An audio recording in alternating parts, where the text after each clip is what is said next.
तो जो सबसे पहला क्वेश्चन आज का है वो है निम्नलिखित कोशिका सूक्ष्मतम जीवित कोशिका है। तो 4 ऑप्शन आपके पास दिया है, इसका आंसर आपको बताना है कि निम्नलिखित में से कौन सी कोशिका सूक्ष्मतम जीवित कोशिका है।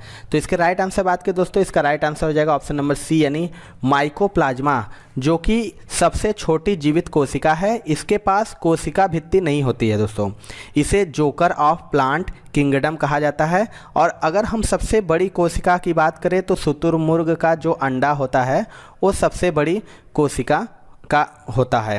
अगला क्वेश्चन देखते हैं दोस्तों, कोशिका के 4 अवयवों में उस कोशिका को पहचानिए जो पौधों की कोशिकाओं में पाया जाता है किंतु जानवर की कोशिका में नहीं। 4 ऑप्शन है आपके पास, इसमें से आपको बताना है कौन सी कोशिका है जो पौधों की कोशिका में पाया जाता है लेकिन जानवर की कोशिका में नहीं पाया जाता।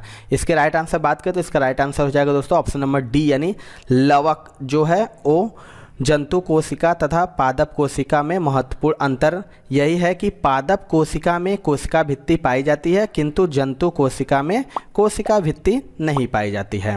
चलिए अगला क्वेश्चन देख लेते हैं दोस्तों, जब किसी पुष्प का पराग उसी पौधे के परागण प्रकार के वर्तिकाग्र में अंतरिम कर दिया जाता है तो उसे क्या कहा जाता है। 4 ऑप्शन है, आपको बताना है इसमें से क्या होगा। तो इसका जो राइट आंसर हो जाएगा दोस्तों ऑप्शन नंबर ए स्वयुग्मन। स्वयुग्मन यानी जब किसी पुष्प का पराग उसी पौधे के परागण प्रकार के वर्तिकाग्र यानी स्टिग्मा में अंतरित कर दिया जाता है तो उसे ऑटोगेमी यानी स्वयुग्मन कहा जाता है। अगला क्वेश्चन देख लेते हैं दोस्तों, पौधों में गैसों का विनिमय किसके द्वारा होता है। मोस्ट इंपॉर्टेंट क्वेश्चन है दोस्तों, आपको बताना है जो पौधों में गैसों का विनिमय किसके द्वारा होता है। इसका जो राइट आंसर हो जाएगा दोस्तों ऑप्शन नंबर डी यानी उपरोक्त सभी। बात करें अगर पौधों में गैसों का विसरण के तो पौधों में गैसों का जो विनिमय होता है वो स्टोमेटा, लेंटिकल्स तथा क्यूटिकल्स तीनों द्वारा होता है। स्टोमेटा जो कि पौधों की पत्तियों में पाया जाने वाला अति सूक्ष्म छिद्र होता है, लेंटिकल टहनी व शाखाओं के छाल में, जबकि क्यूटिकल अधिकांश पौधों की बाह्य त्वचा में उपस्थित होते हैं। अगला क्वेश्चन देख लेते हैं दोस्तों, क्लोनिंग पद निम्नलिखित में से संबंधित होता है। इसमें बताना है जो क्लोनिंग पद किससे संबंधित होता है। तो इसका जो राइट आंसर हो जाएगा दोस्तों ऑप्शन नंबर बी यानी जनन विज्ञान, जिसे हम कहते हैं ये क्लोनिंग पद से संबंधित है। अगला क्वेश्चन देख लेते हैं, बच्चों का लिंग मुख्य रूप से निर्भर करता है। इनमें से जो बच्चों का लिंग निर्धारण होता है किस पे निर्भर करता है। तो इसका राइट आंसर हो जाएगा दोस्तों ऑप्शन नंबर ए यानी पिता पर। जो बच्चों का लिंग मुख्य रूप से निर्धारण होता है वो एक्स या वाई होता है, क्रोमोसोम पर निर्भर करता है। अगला क्वेश्चन देख लेते हैं, परागण के लिए निम्न में से कौन सा तत्व आवश्यक नहीं है। इनमें से जो है परागण के लिए कौन सा तत्व आवश्यक नहीं है। तो इसका राइट आंसर हो जाएगा दोस्तों ऑप्शन नंबर बी यानी आग जो है वो परागण के लिए आवश्यक नहीं है। अगर परागण की बात करें तो परागण मुख्य रूप से हवा हो गया, पानी हो गया और कीटों द्वारा होता है, आग से परागण नहीं हो सकता है। अगला क्वेश्चन देख लेते हैं, आधुनिक आनुवंशिकता का सिद्धांत किसने प्रतिपादित किया था। मोस्ट रिपीटेड क्वेश्चन है ये, आपको बताना है जो आधुनिक आनुवंशिकता का सिद्धांत किसने प्रतिपादित किया था। तो इसका राइट आंसर हो जाएगा दोस्तों ऑप्शन नंबर ए यानी ग्रेगर मेंडल जो थे। आनुवंशिकता का सिद्धांत ग्रेगर जॉन मेंडल के द्वारा दिया गया था। मेंडल को ही आनुवंशिकी का जनक भी कहा जाता है। अगला क्वेश्चन देखते हैं, कोशिकाओं में तत्कालीन ऊर्जा उत्पादन के लिए निम्नलिखित में से एक लिया जाता है। इनमें से इसका राइट आंसर क्या होगा। इसके राइट आंसर बात करें, इसका राइट आंसर हो जाएगा दोस्तों ऑप्शन नंबर डी यानी ग्लूकोज। ग्लूकोज जो है कोशिकाओं में तात्कालिक ऊर्जा उत्पादन के लिए ग्लूकोज को लिया जाता है। ग्लूकोज के एक अणु में श्वसन से 36 एटीपी अणु ऊर्जा प्राप्त होती है। अगला क्वेश्चन देखते हैं दोस्तों, कोशिका गतिविधियां नियंत्रित की जाती हैं। बताना है कि इनमें से जो कोशिका गतिविधियां नियंत्रित की जाती हैं। तो इसका राइट आंसर हो जाएगा ऑप्शन नंबर डी यानी न्यूक्लियस के द्वारा कोशिका की गतिविधियों पर नियंत्रण केंद्रक द्वारा होता है। यह कोशिका का एक महत्वपूर्ण कोशिकांग है। अगला क्वेश्चन देख लेते हैं। पौधा कोशिका का पावर हाउस किसे कहा जाता है? पौधा कोशिका का पावर हाउस किसे कहा जाता है? मोस्ट इंपॉर्टेंट क्वेश्चन ये भी है दोस्तों। तो इसका जो राइट आंसर हो जाएगा दोस्तों ऑप्शन नंबर डी, यानी माइटोकॉन्ड्रिया जो होता है उसे पौधा की कोशिका का पावर हाउस कहा जाता है। माइटोकॉन्ड्रिया दोहरी झिल्ली से घिरा होता है। इसके एंजाइम द्वारा कोशिकीय श्वसन होता है जिससे ऊर्जा पैदा होती है। चलिए अगला क्वेश्चन देख लेते हैं। आनुवांशिक इकाई है यानी जेनेटिक यूनिट्स क्या है? तो इसका जो राइट आंसर हो जाएगा दोस्तों ऑप्शन नंबर डी, यानी जीन जो है वो आनुवांशिक इकाई है। अगला क्वेश्चन देख लेते हैं दोस्तों। हमशक्ल जुड़वा का जन्म तब होता है जब, यानी हमशक्ल बच्चे कब पैदा होते हैं? जब। तो इसका राइट आंसर हो जाएगा दोस्तों ऑप्शन नंबर सी, यानी प्रायः एक ही लिंग के होते हैं। यानी हमशक्ल जो जुड़वा का जन्म एक ही प्रसव के समय एक ही भ्रूण के द्वारा होता है। ये प्रायः एक ही लिंग के होते हैं। चलिए अगला क्वेश्चन देख लेते हैं। जेनेटिक्स में किसका अध्ययन किया जाता है? ये भी मोस्ट रिपीटेड क्वेश्चन है। जेनेटिक्स में किसका अध्ययन किया जाता है? तो इसका जो राइट आंसर हो जाएगा दोस्तों ऑप्शन नंबर ए, यानी आनुवांशिकता एवं गुणसूत्र का। आनुवांशिकी अर्थात जेनेटिक्स जीव विज्ञान की वह शाखा है जिसके अंतर्गत आनुवांशिकता यानी जीवों की विभिन्नताओं एवं गुणसूत्रों का अध्ययन किया जाता है। चलिए अगला क्वेश्चन देख लेते हैं। आनुवंशिकी किससे संबंधित है? ये भी बहुत अच्छा क्वेश्चन है। आनुवंशिकी किससे संबंधित है? 4 ऑप्शन है आपके पास। तो इसका राइट आंसर जो हो जाएगा ऑप्शन नंबर ए हो जाएगा, यानी आनुवांशिकता। आनुवांशिकता के अंतर्गत जीनी लक्षणों के एक पीढ़ी से दूसरी पीढ़ी में स्थानांतरित होने की प्रक्रिया आनुवांशिकी कहलाती है। अगर इसके जनक क्वेश्चन पूछता है कि आनुवंशिकता के जनक कौन है, तो हैं सर ग्रेगर जॉन मेंडल। अगला क्वेश्चन देख लेते हैं दोस्तों। ऊतक विज्ञान में किसका अध्ययन होता है? ये भी बहुत अच्छा क्वेश्चन, मोस्ट इंपॉर्टेंट है। ऊतक विज्ञान में किसका अध्ययन होता है? तो इसका राइट आंसर हो जाएगा दोस्तों ऑप्शन नंबर ए, यानी ऊतकों का। ऊतक विज्ञान में ऊतकों की उत्पत्ति हो गई, संरचना एवं कार्यों का अध्ययन किया जाता है। दोस्तों अगर आपको वीडियो पसंद आ रहा हो तो प्लीज़ एक लाइक ज़रूर करिएगा दोस्तों, और हमारे चैनल पर नए हैं तो चैनल को सब्सक्राइब करके हमारे चैनल के साथ बन जाएं, क्योंकि हम ग्रुप डी की लगातार तैयारी कर रहे हैं। सारे टॉपिक हैं, फिजिक्स हो गया, chemistry, bio, GK, reasoning, math, सारा का सारा हम लगातार चैनल के माध्यम से आपको तैयारी करा रहे हैं, जिससे आपको आने वाले ग्रुप डी एग्जाम के लिए बहुत ही मदद मिलेगी। चलिए अगला क्वेश्चन देख लेते हैं दोस्तों। वनस्पति कोशिका तथा प्राणी कोशिका का अंतर किसकी उपस्थिति से स्पष्ट होता है? इसके राइट आंसर बात करें दोस्तों, इसका राइट आंसर हो जाएगा ऑप्शन नंबर ए, यानी कोशिका भित्ति। जंतु कोशिका में प्लाज्मा झिल्ली तथा वनस्पति कोशिका में सबसे बाहर की तरफ कोशिका भित्ति पाई जाती है। जंतु कोशिका में कोशिका भित्ति का अभाव होता है। अगला क्वेश्चन देख लेते हैं। ऊतक है एक, यानी ऊतक क्या है? टिश्यूज क्या है? तो इसमें 4 ऑप्शन है, देखिए इनमें से बताना है कि जो ऊतक है वो क्या है। तो इसका जो राइट आंसर हो जाएगा दोस्तों ऑप्शन नंबर सी, यानी समान कोशिकाओं का समूह है। ऐसी कोशिकाओं के समूह जो संरचना, आकृति, उत्पत्ति एवं कार्य में एक समान होते हैं उन्हें ऊतक कहा जाता है। चलिए अगला क्वेश्चन देख लेते हैं दोस्तों। गैमीट की शुद्धता के नियम का प्रतिपादन किसने किया था? गैमीट की शुद्धता का प्रतिपादन किसने किया था? 4 ऑप्शन है, इसमें से बताना है कौन थे वो वैज्ञानिक। तो इसका जो राइट आंसर हो जाएगा दोस्तों ऑप्शन नंबर बी हो जाएगा, मेंडल ने। मेंडल के आनुवांशिकता के 3 नियम हैं। युग्मकों की शुद्धता का नियम उनमें से एक है। इस नियम के अनुसार जोड़े के जीन युग्मक निर्माण के समय एक दूसरे से पृथक हो जाते हैं और युग्मक में जोड़े का एक ही जीन पहुंचता है। चलिए अगला क्वेश्चन देख लेते हैं दोस्तों। निम्न में से किस ऊतक में कठोर कोशिका भित्ति पाई जाती है? 4 ऑप्शन है, आपको बताना है कि इनमें से ऊतक में कठोर कोशिका भित्ति पाई जाती है। तो इसका जो राइट आंसर हो जाएगा दोस्तों ऑप्शन नंबर बी हो जाएगा, स्क्लेरेनकाइमा।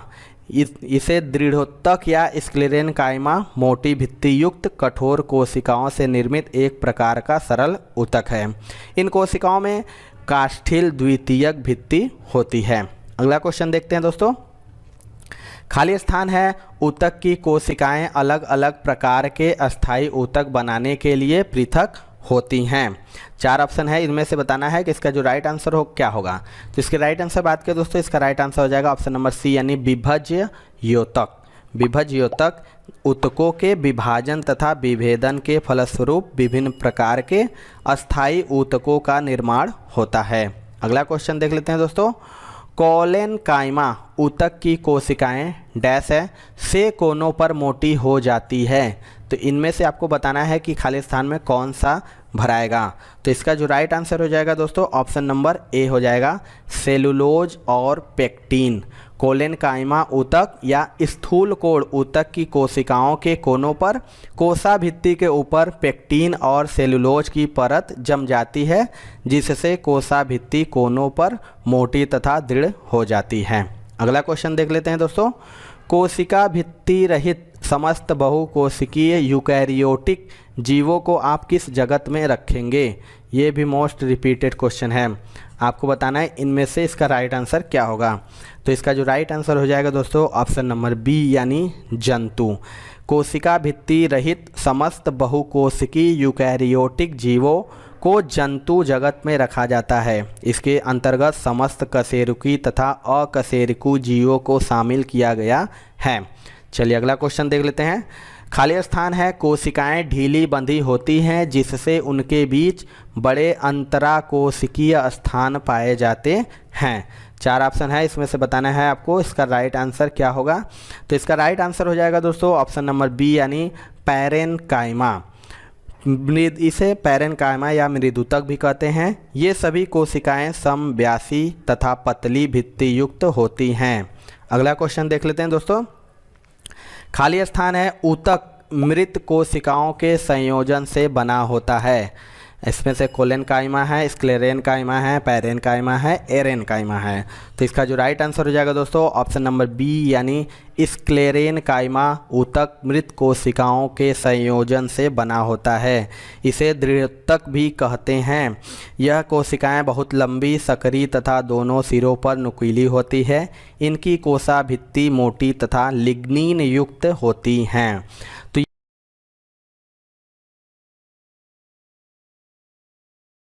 तो जो सबसे पहला क्वेश्चन है दोस्तों, सेलुलर और मॉलिक्यूलर जीव विज्ञान का केंद्र स्थित है। देखिए आपको बताया आरआरबी गोरखपुर में एएसएम परीक्षा 2002 में ये क्वेश्चन आया था। तो इसके राइट आंसर की बात करें दोस्तों, इसका राइट आंसर हो जाएगा ऑप्शन नंबर डी यानी हैदराबाद। जो सेलुलर और मॉलिक्यूलर जीव विज्ञान केंद्र कहाँ पर स्थित है? तो हैदराबाद में स्थित है। ये कोशिकी एवं आणविक जीव विज्ञान का केंद्र है, जो कोशिका के सूक्ष्म अध्ययन की सुविधा प्रदान करता है। अगला क्वेश्चन देख लेते हैं। Centre for DNA fingerprint and diagnostic centre कहाँ पर स्थित है? ये भी बहुत अच्छा क्वेश्चन 2002 में पूछा गया दोस्तों। तो इसका भी राइट आंसर हो जाएगा दोस्तों ऑप्शन नंबर ए यानी हैदराबाद में। सेंटर फॉर डीएनए फिंगरप्रिंट भी हैदराबाद में ही स्थित है। चलिए अगला क्वेश्चन देख लेते हैं। अगला जो क्वेश्चन है, जंतु कोशिका पादप कोशिका से भिन्न होती है क्योंकि? 4 ऑप्शन आपके पास है, बताना है कि जंतु कोशिका पादप कोशिका से भिन्न क्यों होती है। तो इसका जो राइट आंसर हो जाएगा दोस्तों ऑप्शन नंबर ई हो जाएगा, यानी जंतु कोशिका पादप कोशिका से भिन्न होती है क्योंकि कोशिका भित्ति नहीं होती है, इसमें हरित लवक नहीं होते हैं, तारक केंद्रक होते हैं और हीमोग्लोबिन भी होते हैं। चलिए अगला क्वेश्चन देख लेते हैं दोस्तों। निम्नलिखित में से किसने यह मूल अवधारणा प्रस्तुत की थी कि सभी जीव कोशिकाओं से बने हुए हैं? ये आरआरबी कोलकाता में 2002 में पूछा है। तो इसके राइट आंसर बात करें, इसका 4 ऑप्शन आपके पास दिया हुआ है। लुई पाश्चर है, रॉबर्ट हुक है, एमजे थॉम्सन है, उपर्युक्त दोनों है।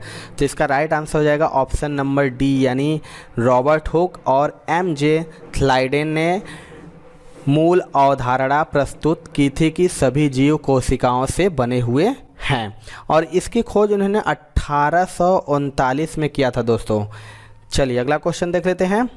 निम्नलिखित में से कौन सा शरीर के ऊतकों की वृद्धि विकास में सुधार के लिए महत्वपूर्ण है? 4 ऑप्शन आपके पास है। बताना है कि शरीर के ऊतकों की वृद्धि और विकास के सुधार के लिए कौन महत्वपूर्ण है।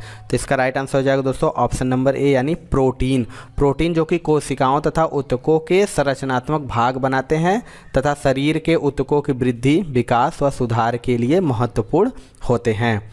अगला क्वेश्चन देखते हैं दोस्तों, प्रोटीन के निर्माण में आधारभूत इकाई होते हैं। 4 ऑप्शन आपके पास है। बताना है कि प्रोटीन के निर्माण के आधारभूत इकाई क्या होते हैं। तो इसका राइट आंसर हो जाएगा ऑप्शन नंबर ए यानी एमिनो अम्ल।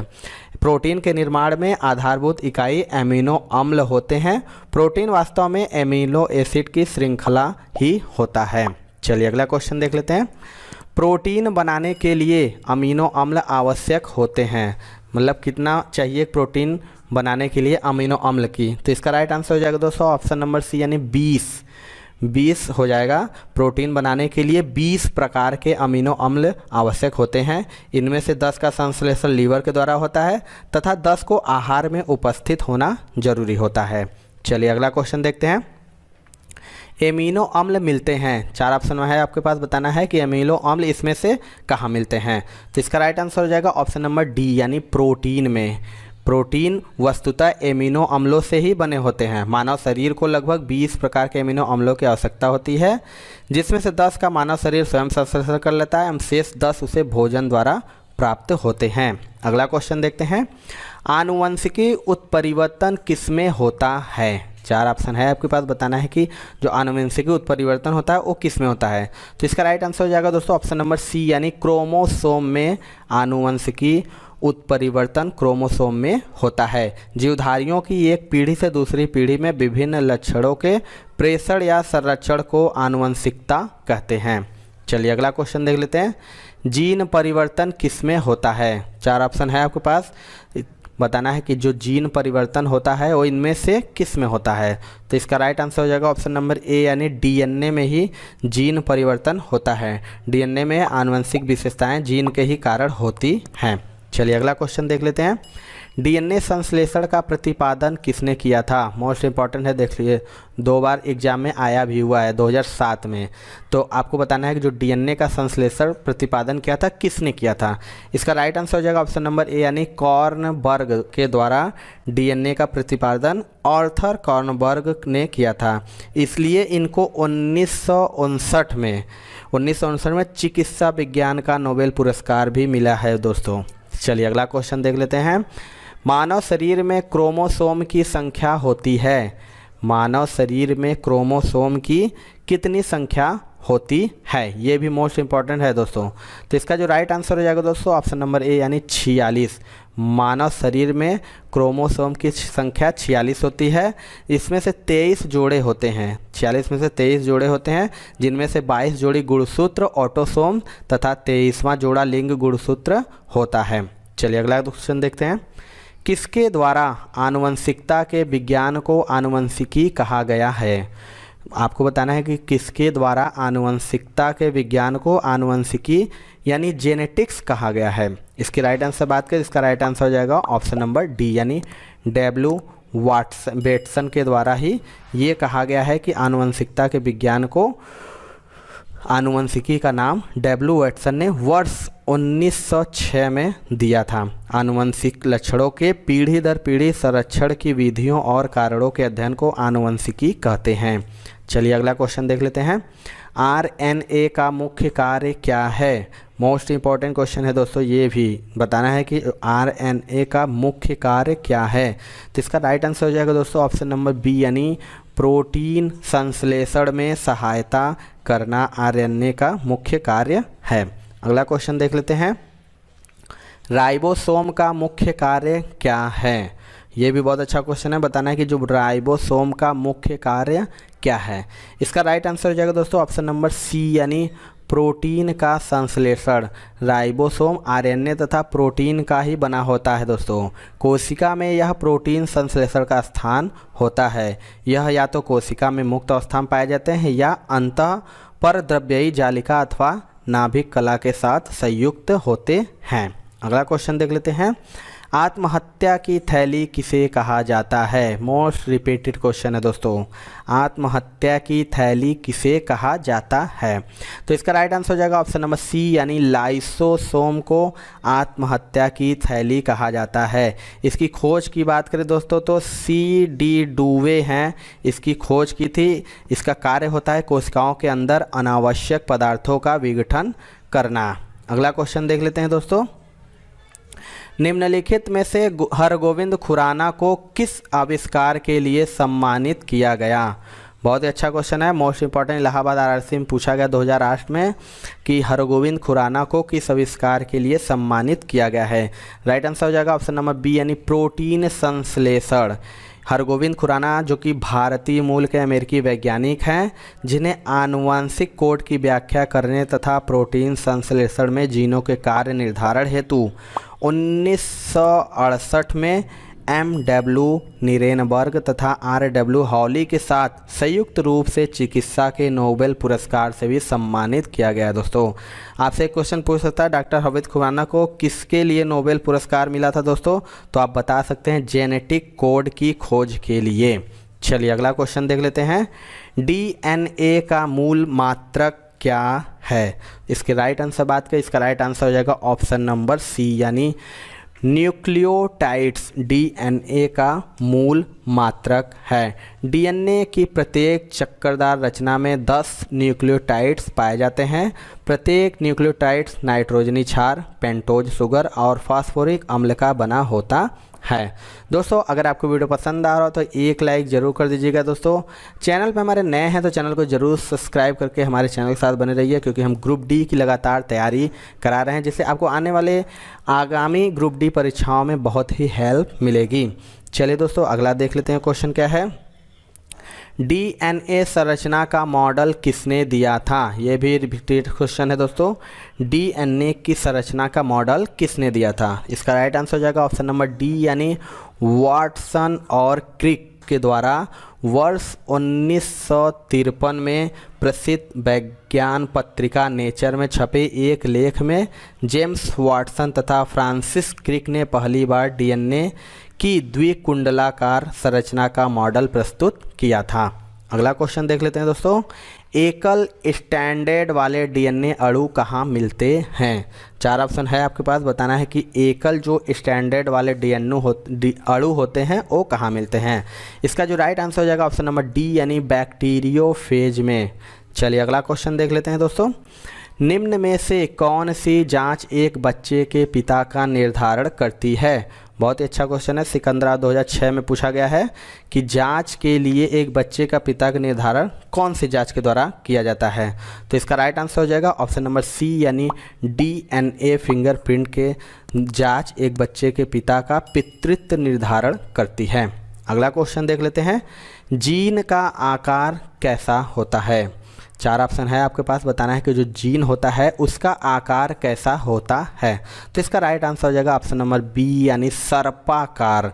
जीन जो कि प्रत्येक कोशिका के गुणसूत्रों में विद्यमान वंशागति की इकाइयां होते हैं। प्रत्येक कोशिका में हजारों जीन होते हैं, जीन जो कि DNA के ही बने होते हैं।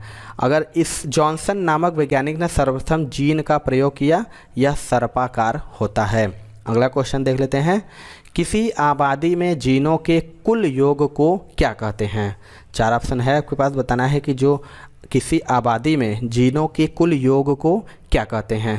तो इसका जो राइट आंसर हो जाएगा दोस्तों ऑप्शन नंबर सी, यानी जीन बस्ती कहा जाता है। किसी आबादी में जीनों के कुल योग को जीन बस्ती या जीन पूल कहते हैं। चलिए अगला क्वेश्चन देख लेते हैं। जेनेटिक इंजीनियरिंग तकनीक से निम्नलिखित में पहले किसे बनाया गया?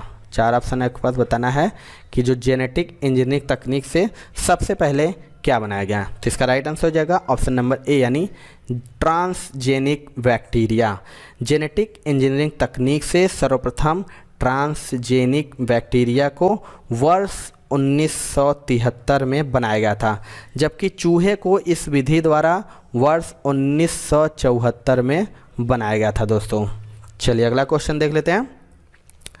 लास्ट क्वेश्चन है दोस्तों। एक कोशिका साइटोप्लाज्म जिस झिल्ली से जुड़ी रहती है वह है। 4 ऑप्शन है आपके पास, बताना है कि एक कोशिका साइटोप्लाज्म जिस झिल्ली से जुड़ी रहती है उसे क्या कहते हैं? तो इसका राइट आंसर हो जाएगा दोस्तों ऑप्शन नंबर बी यानी प्लाज्मा झिल्ली। एक कोशिका साइटोप्लाज्म प्लाज्मा झिल्ली से जुड़ी रहती है।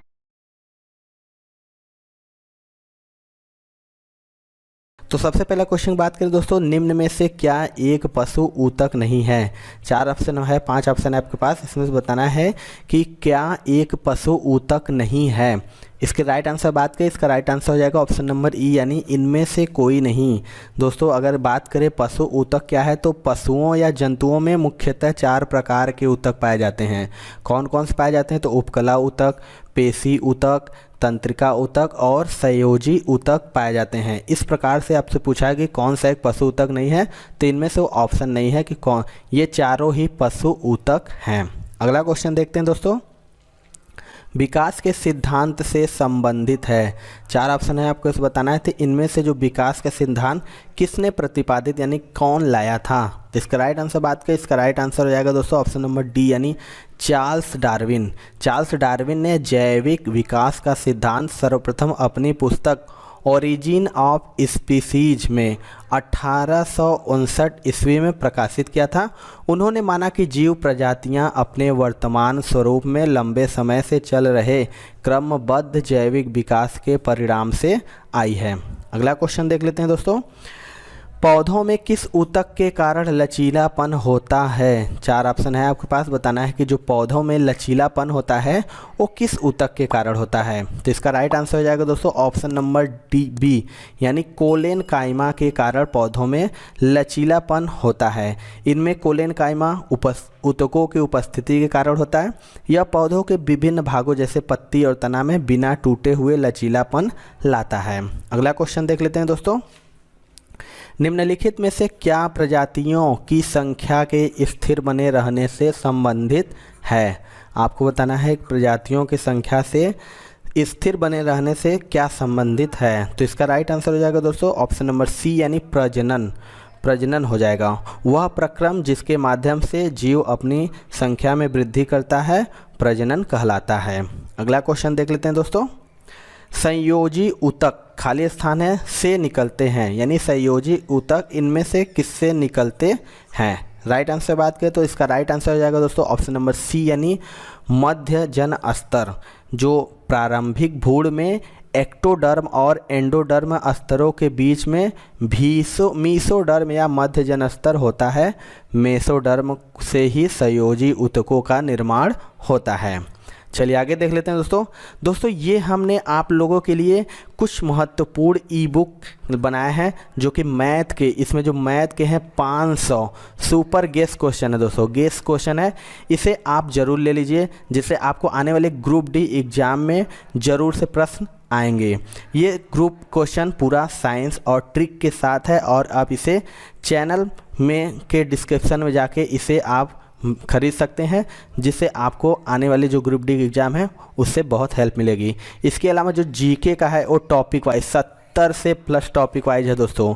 सारा कोई ऐसा टॉपिक नहीं होगा जो इस ई बुक में आपको नहीं मिलेगा, सारा इस टॉपिक ई बुक में है। तो आप इसे भी ज़रूर ख़रीद लीजिएगा, क्योंकि अगर आपसे खरीद लेते हैं इसको खरीद कर आप तैयारी शुरू कर दीजिए। कोई ऐसा टॉपिक नहीं है जिससे इसमें रिलेटेड क्वेश्चन ना हो या ना आए। तो इसका भी जो लिंक है डिस्क्रिप्शन में, इसका लिंक मिल जाएगा जिससे आप वहां से आसानी से इसे ले सकते हैं।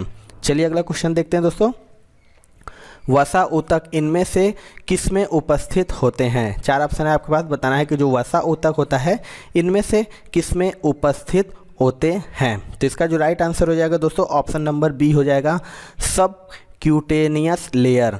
वसा ऊतक विशिष्ट प्रकार के संयोजी ऊतक हैं, विकल्पों से ये सब क्यूटेनियस लेयर में उपस्थित होते हैं। चलिए अगला क्वेश्चन देख लेते हैं दोस्तों, जो अगला क्वेश्चन हमारा है दोस्तों, आधुनिक एंटीसेप्टिक सर्जरी का जनक कौन है? मोस्ट इंपॉर्टेंट है, अनरिपीटेड क्वेश्चन है दोस्तों।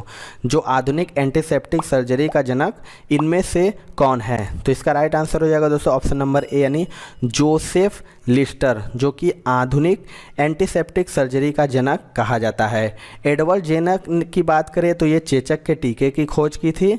लुई पाश्चर की अगर हम बात करें दोस्तों तो ये स्वतः जननवाद तथा पाश्चराइजेशन की खोज की थी। और विलियम हार्वे की बात करें तो इन्होंने रक्त परिसंचरण तंत्र की खोज की थी। चलिए दोस्तों अगला क्वेश्चन देख लेते हैं। निम्न में से कौन सा युग्म सुमेलित नहीं है, यानी इनमें से कौन सा गलत है।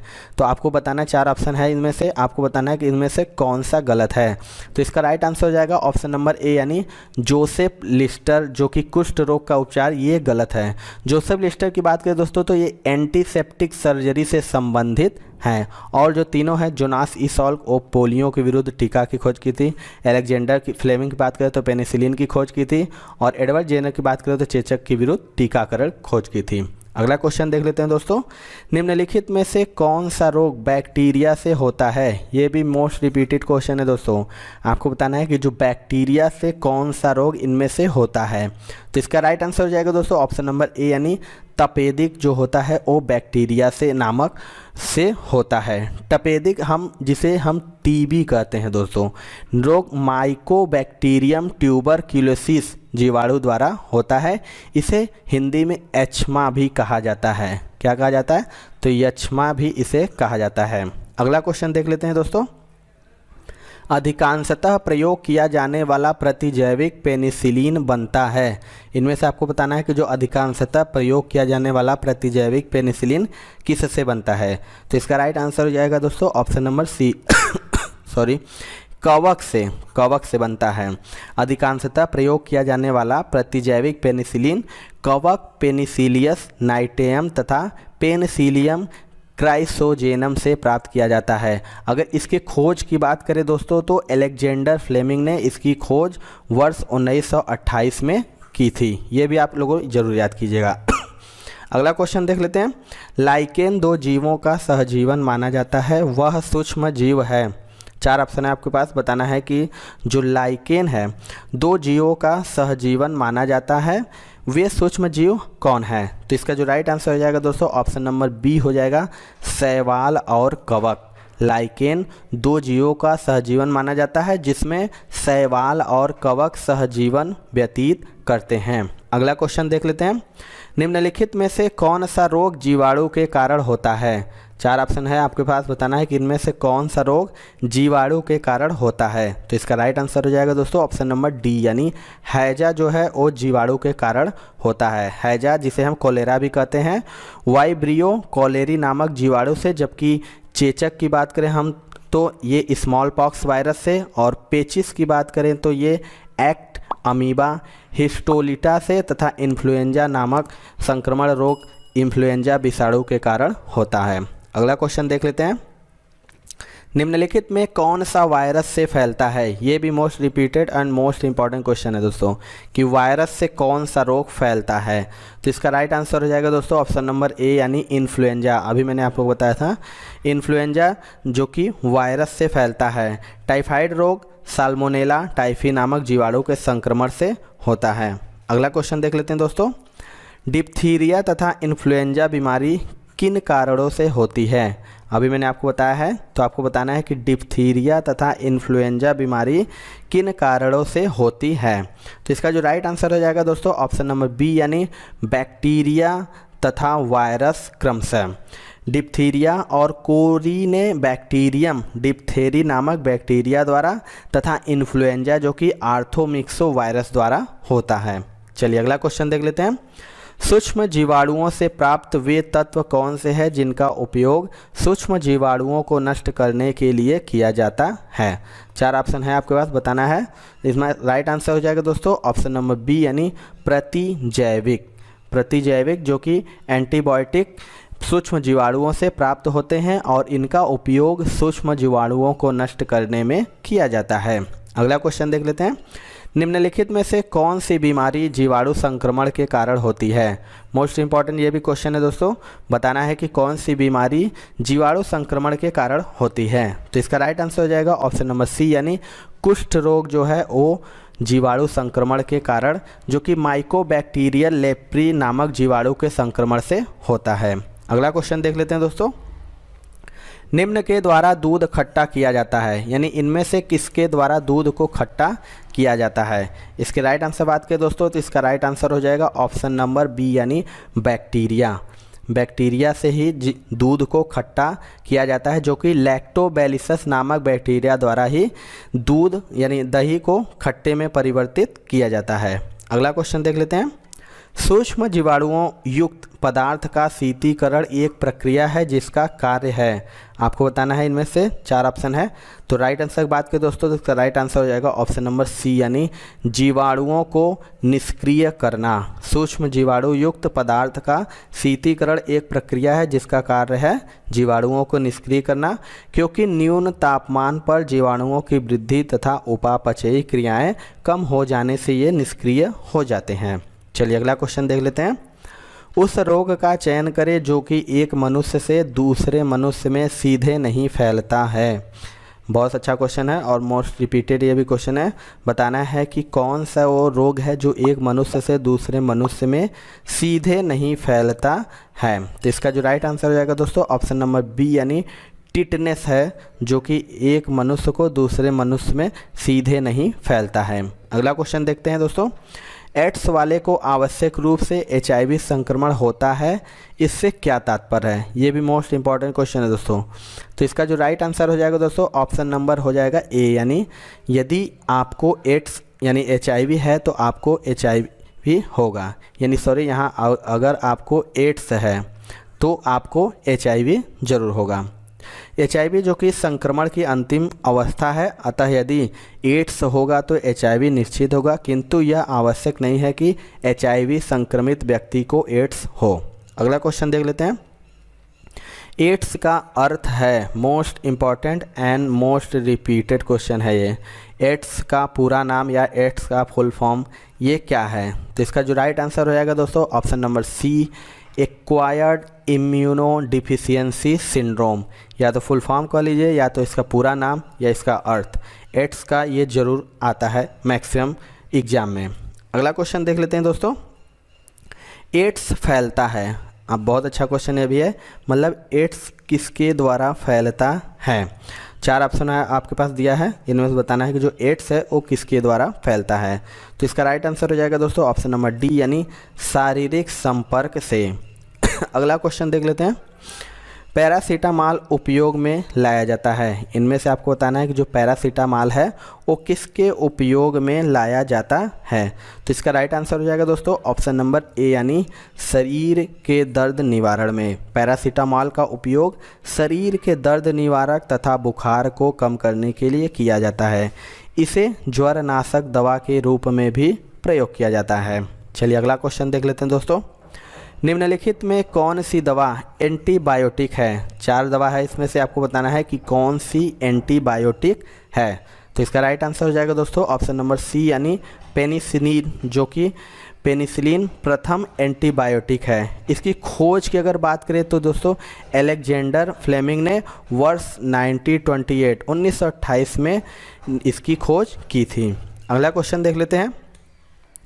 ये लास्ट क्वेश्चन है दोस्तों। नाइट्रोजन स्थिरीकरण में लेग हीमोग्लोबिन का मुख्य कार्य क्या है। 4 ऑप्शन है आपके पास, बताना है कि जो नाइट्रोजन स्थिरीकरण में है हीमोग्लोबिन लेग हीमोग्लोबिन का मुख्य कार्य क्या है। तो इसका राइट आंसर हो जाएगा दोस्तों ऑप्शन नंबर ए यानी ऑक्सीजन का अवशोषण।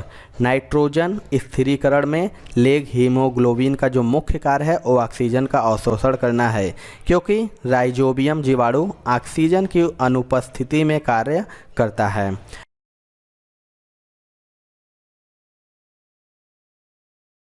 तो सबसे पहले क्वेश्चन की बात करें दोस्तों तो है किण्वन क्या है। मोस्ट इंपॉर्टेंट ये भी क्वेश्चन है दोस्तों एंड मोस्ट रिपीटेड है। आपको बताना है कि जो किण्वन है वो इनमें से क्या है। तो इसका राइट आंसर बात करें दोस्तों, इसका राइट आंसर हो जाएगा ऑप्शन नंबर डी यानी जैविक उत्प्रेरक। किण्वन जो कि एक जैविक उत्प्रेरक है और किण्वन की क्रिया कवक तथा जीवाणुओं द्वारा संपन्न की जाती है। किण्वन की क्रिया मीठे पदार्थों के घोल में भी होती है। अगला क्वेश्चन देखते हैं दोस्तों। पनीर बनाने में किस किण्वन का प्रयोग किया जाता है। ये भी मोस्ट इम्पॉर्टेंट क्वेश्चन है दोस्तों। जो पनीर को बनाने में किस किण्वक का प्रयोग किया जाता है। 4 ऑप्शन है, इसका राइट आंसर हो जाएगा दोस्तों option number A rennin. Rennin जो कि पनीर बनाने में रेनिन एंजाइम किण्वक का प्रयोग होता है। अगला क्वेश्चन देख लेते हैं, किसी बेकरी में ब्रेड बनाने के लिए खमीर का इस्तेमाल क्यों किया जाता है। 4 ऑप्शन है आपके पास, बताना है कि जो ब्रेड बनता है बेकरी में ब्रेड बनाने के लिए खमीर यानी ईस्ट का उपयोग क्यों किया जाता है। तो इसका राइट आंसर हो जाएगा दोस्तों ऑप्शन नंबर बी यानी ब्रेड को मुलायम और लचीला बनाने के लिए ईस्ट यानी खमीर का प्रयोग किया जाता है। डबल रोटी बनाने में प्रयोग किए जाने वाला प्रमुख ईस्ट है सेकेरोमाइसीज सेरेविसी। अगला क्वेश्चन देख लेते हैं दोस्तों, सर्वप्रथम जीवाणु का पता किसने लगाया था। ये भी मोस्ट इंपॉर्टेंट क्वेश्चन है दोस्तों, आपको बताना है कि इनमें से किस वैज्ञानिक ने सबसे पहले जीवाणु का पता लगाया था। इसका राइट आंसर हो जाएगा दोस्तों ऑप्शन नंबर बी यानी लुएनहॉक। लुएनहॉक ने ही जीवाणु की खोज की थी और ये हॉलैंड के वैज्ञानिक है एंटोनी वॉन लुएनहॉक। इन्होंने 1676 में इसकी खोज की थी। जीवाणु को वनस्पति कहा जाता है क्योंकि इसमें कोशिका भित्ति पाई जाती है जो म्यूकोपेप्टाइड की बनी होती है। अगर जीवाणु शब्द की खोज कब की गई थी तो आपको बता दें कि 1836 में जीवाणु शब्द का प्रयोग सबसे पहले एहरेनबर्ग ने किया था। अगला क्वेश्चन देख लेते हैं दोस्तों, नदियों तालाबों आदि में पाए जाने वाले जलीय हरे पौधों को क्या कहा जाता है। इनमें से आपको बताना है कि जो नदियों में तालाबों में जलीय हरे पौधे पाए जाते हैं उसको क्या कहते हैं। तो इसका राइट आंसर हो जाएगा दोस्तों ऑप्शन नंबर बी यानी शैवाल कहा जाता है। नदियों तालाबों आदि में पाए जाने वाले जलीय हरे पौधों को शैवाल कहा जाता है। शैवालों में हरित लवक पाया जाता है, अतः यह अपना भोजन स्वयं बना लेते हैं। चलिए अगला क्वेश्चन देख लेते हैं दोस्तों हमने गणित के एक ई बुक बनाया है जो कि 500 महत्वपूर्ण प्रश्न है इसमें, जो कि आपके आने वाले एग्जाम जो ग्रुप डी का है उसका सुपर गेस क्वेश्चन है दोस्तों। ये 500 क्वेश्चन पूरे हल के साथ और ट्रिक के साथ किया गया है। आप इसे ले लीजिए, ज़रूर से ले लीजिए दोस्तों। इसका लिंक डिस्क्रिप्शन बॉक्स में है, लेकर आप इसे मैथ की तैयारी शुरू कर सकते हैं जो कि आपको बहुत ही हेल्प करेगी। इसके साथ एक और ई बुक हमारा है 70+ महत्वपूर्ण टॉपिक है। कोई ऐसा टॉपिक नहीं है जो इस ई बुक में आपको ना मिले, तो आप इसे भी ज़रूर से ज़रूर ले लीजिए। इसका भी लिंक डिस्क्रिप्शन बॉक्स में है दोस्तों, क्योंकि आप इसे ले लेंगे तो आपको कोई और बुक पढ़ने की ज़रूरत नहीं पड़ेगी, जो कि जितने भी टॉपिक हैं, जितने भी ऑल ओवर 70+ टॉपिक है, सारा का सारा आपको all in one E book में मिल जाएगा। लिंक इसका डिस्क्रिप्शन बॉक्स में है दोस्तों। चलिए अगला क्वेश्चन देख लेते हैं दोस्तों, निम्नलिखित में से कौन सा रोग विषाणु के कारण होता है। मोस्ट इंपॉर्टेंट है दोस्तों, आपको बताना है कि निम्नलिखित में से कौन सा रोग विषाणु के कारण होता है। तो इसका जो राइट आंसर हो जाएगा दोस्तों ऑप्शन नंबर हो जाएगा ए यानी चेचक, जो कि विषाणु के कारण होता है। चेचक जिसे हम स्मॉल पॉक्स भी कहते हैं, मलेरिया प्रोटोजोआ के कारण तथा यक्ष्मा व हैजा जीवाणु के कारण होता है। अगला क्वेश्चन देख लेते हैं दोस्तों, निम्न में कौन सा परजीवी नहीं है। आपको बताना है इन चारों में से कौन परजीवी नहीं है। तो इसका जो राइट आंसर हो जाएगा दोस्तों ऑप्शन नंबर डी हो जाएगा घरेलू मक्खी। घरेलू मक्खी जो कि परजीवी नहीं है, जबकि जू हो गया, मच्छर हो गया, किलनी हो गया, ये परजीवी जंतु हैं। अगला क्वेश्चन देख लेते हैं, निम्नलिखित में कौन विषाणु के द्वारा होने वाली बीमारी है। 4 ऑप्शन है आपके पास, बताना है कि विषाणु के द्वारा होने वाली कौन सी बीमारी है। इसके राइट आंसर बात करें दोस्तों, इसका राइट आंसर हो जाएगा ऑप्शन नंबर सी यानी पोलियो। पोलियो जो कि विषाणु के कारण होने वाली बीमारी है। पोलियो जिसे हम शिशु अंगघात विषाणु से होने वाली बीमारी है। यह प्रायः छोटे बच्चे बीमारी से संक्रमित होते हैं। यह पोलियोमिलिट्रिक नामक विषाणु से होता है। अगला क्वेश्चन देख लेते हैं दोस्तों, निम्नलिखित में से कौन सा अम्ल पेट में जीवाणुओं का नाश करता है। इन चारों में से बताना है कि कौन सा अम्ल है जो जीवाणुओं का नाश करता है। तो इसका राइट आंसर हो जाएगा ऑप्शन नंबर बी यानी HCl, जिसे हम हाइड्रोक्लोरिक एसिड कहते हैं। यह पेट के जीवाणुओं का नाश करता है और मानव शरीर में यह आमाशय में पाई जाने वाली छोटी छोटी ग्रंथियों से स्रावित होता है। इन ग्रंथियों की कोशिकाओं को ऑक्जेंटिक कोशिका कहते हैं। अगला क्वेश्चन देख लेते हैं दोस्तों। शाकनाशी ऐसे रासायनिक द्रव्य हैं जो खाली स्थान का नियंत्रण करते हैं। आपको इसमें से बताना है कि जो शाकनाशी हैं वो कैसे रासायनिक द्रव्य हैं जो किसका नियंत्रण करते हैं। इसके राइट आंसर बात करें, इसका राइट आंसर हो जाएगा दोस्तों ऑप्शन नंबर बी यानी अपतृण। शाकनाशी ऐसे रासायनिक द्रव्य हैं जो अपतृण या खरपतवार का नाश करते हैं तथा उनके फैलाव को नियंत्रित करते हैं। अगला क्वेश्चन देख लेते हैं दोस्तों। सामान्यतः वायरस निम्नलिखित को छोड़कर समस्त पौधे को संक्रमित करता है। इस पे से बताना है कि जो वायरस होता है किसको छोड़कर समस्त पौधे को संक्रमित करता है। तो इसके राइट आंसर बात करें दोस्तों, इसका राइट आंसर हो जाएगा ऑप्शन नंबर डी यानी तनाग्र। तनाग्र की बात करें दोस्तों तो सामान्यतः विषाणु तनाग्र को छोड़कर समस्त पौधों को नष्ट कर सकता है। अगला क्वेश्चन देख लेते हैं। डायलेक्सिया संबंधित है, मोस्ट इंपॉर्टेंट ये क्वेश्चन है दोस्तों, मैक्सिमम रिपीटेड भी है।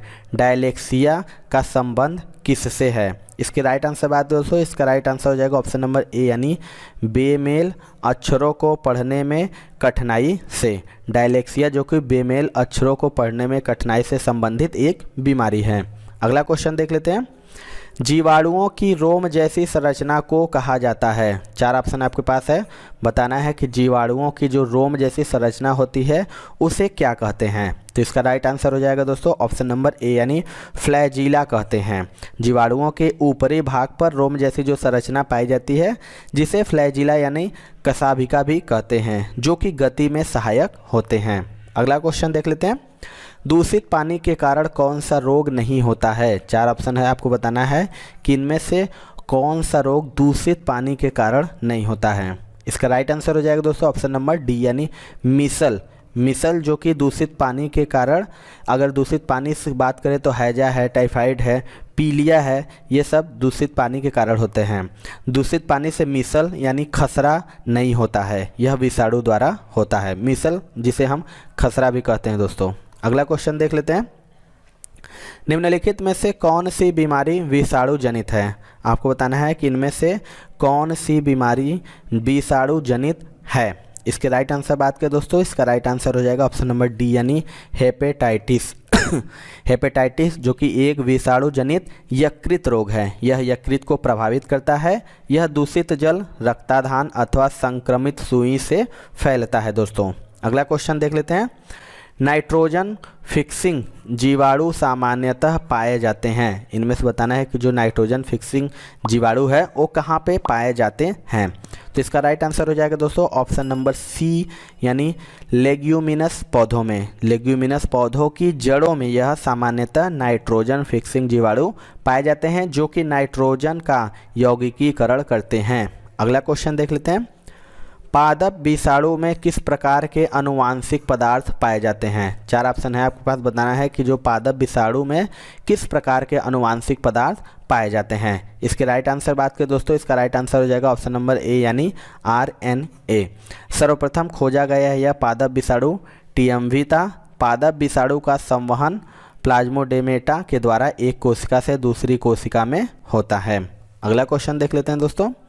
नाइट्रोजन चक्र में निम्नलिखित में से कौन भाग नहीं लेता है? इनमें से आपको बताना है कि कौन सा नाइट्रोजन चक्र में भाग नहीं लेता है। तो इसका राइट आंसर हो जाएगा दोस्तों ऑप्शन नंबर बी यानी CO2। प्रकृति में नाइट्रोजन सर्वाधिक मात्रा में पाई जाती है। वायुमंडल में नाइट्रोजन मुख्यतः कार्बनिक nitrogen, ammonium ion, nitrate ion तथा नाइट्रोजन गैस के रूप में पाई जाती है, लेकिन कुछ जीवों को छोड़कर इसका सीधे प्रयोग करना संभव नहीं है। अगला क्वेश्चन देखते हैं। इनमें से कौन कीट भक्षी पौधा नहीं है? मोस्ट इंपॉर्टेंट ये भी क्वेश्चन है दोस्तों, रिपीटेड भी है। आपको बताना है कि इनमें से कौन कीट भक्षी पौधा नहीं है। तो इसका राइट आंसर हो जाएगा दोस्तों ऑप्शन नंबर डी।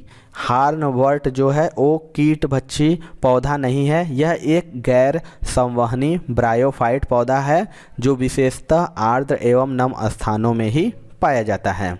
चलिए अगला क्वेश्चन देखते हैं। किस समूह के पौधों को आमतौर पर शैवाल कहा जाता है? आपको बताना है इनमें से किस समूह के पौधों को आमतौर पर शैवाल कहा जाता है। तो इसका राइट आंसर हो जाएगा ऑप्शन नंबर बी यानी थैलोफाइटा।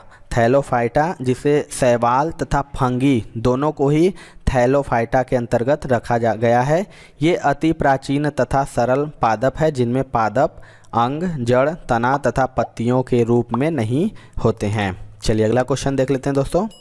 MMR का टीका किस बीमारी में दिया जाता है? इसमें से आपको बताना है कि MMR का जो टीका होता है वो किस बीमारी में दिया जाता है। तो इसका राइट आंसर हो जाएगा दोस्तों ऑप्शन नंबर बी, यानी खसरा कंठमाला का रोग रूबेला। MMR का टीका जो कि खसरा हो गया, गलसुआ और रूबेला की बीमारी में दिया जाता है। अगला क्वेश्चन देख लेते हैं। सिगमंड फ्रायड क्या है? इनमें से आपको बताना है जो सिगमंड फ्रायड हैं वो क्या हैं इनमें से। तो आज का राइट आंसर हो जाएगा दोस्तों ऑप्शन नंबर ए भी हो जाएगा और डी भी हो जाएगा। सिगमंड फ्रायड जो कि एक चिकित्सक भी हैं और मनोवैज्ञानिक भी। अगला क्वेश्चन देख लेते हैं। निम्नांकित में से किसकी कमी से दांत की बीमारी होती है? 4 ऑप्शन है, आपको बताना है कि जो दांत की बीमारी होती है वो किसकी कमी से होती है। इसके राइट आंसर बात करें दोस्तों, इसका राइट आंसर हो जाएगा ऑप्शन नंबर बी, यानी फ्लोरीन। फ्लोरीन की कमी से दांतों की बीमारी हो जाती है, जो कि पानी में इस तत्व की अधिकता से भी फ्लोरोसिस नामक बीमारी हो जाती है। तो इसका राइट आंसर हो जाएगा फ्लोरीन। अगला क्वेश्चन देख लेते हैं। मानव शरीर के किस भाग में पायरिया रोग लगता है? ये तो सभी को पता होना चाहिए, आप बता सकते हैं इसका राइट आंसर कि मानव शरीर में पायरिया किस भाग में लगता है। तो इसका राइट आंसर हो जाएगा दोस्तों ऑप्शन नंबर ए, यानी दांत और मसूड़ा में। मानव शरीर के दांत और मसूड़ों में पायरिया रोग लगता है। इस रोग के कारण दांत पीले पड़ जाते हैं, मसूड़ों से खोल निकलता है तथा मुँह से बदबू आती है। चलिए अंतिम और लास्ट क्वेश्चन है दोस्तों। हाइड्रोफोबिया बीमारी होती है। मोस्ट इंपॉर्टेंट ये भी क्वेश्चन है। हाइड्रोफोबिया बीमारी क्या होती है, इनमें से आपको बताना है। तो इसका जो राइट आंसर हो जाएगा दोस्तों ऑप्शन नंबर सी हो जाएगा, रेबीज। आपको बता दें हाइड्रोफोबिया जो कि पागल कुत्ते के काटने से होता है। कुत्ते के रेबीज मनुष्य को पागल बना देते हैं और उसकी मृत्यु भी हो जाती है।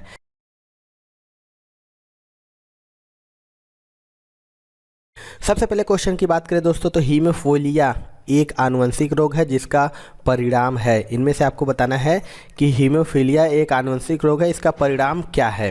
तो इसके राइट आंसर बात करें दोस्तों, इसका राइट आंसर हो जाएगा ऑप्शन नंबर डी। हीमोफिलिया जो कि एक आनुवंशिक रोग है, इसका परिणाम क्या होता है तो रक्त का नहीं जमना।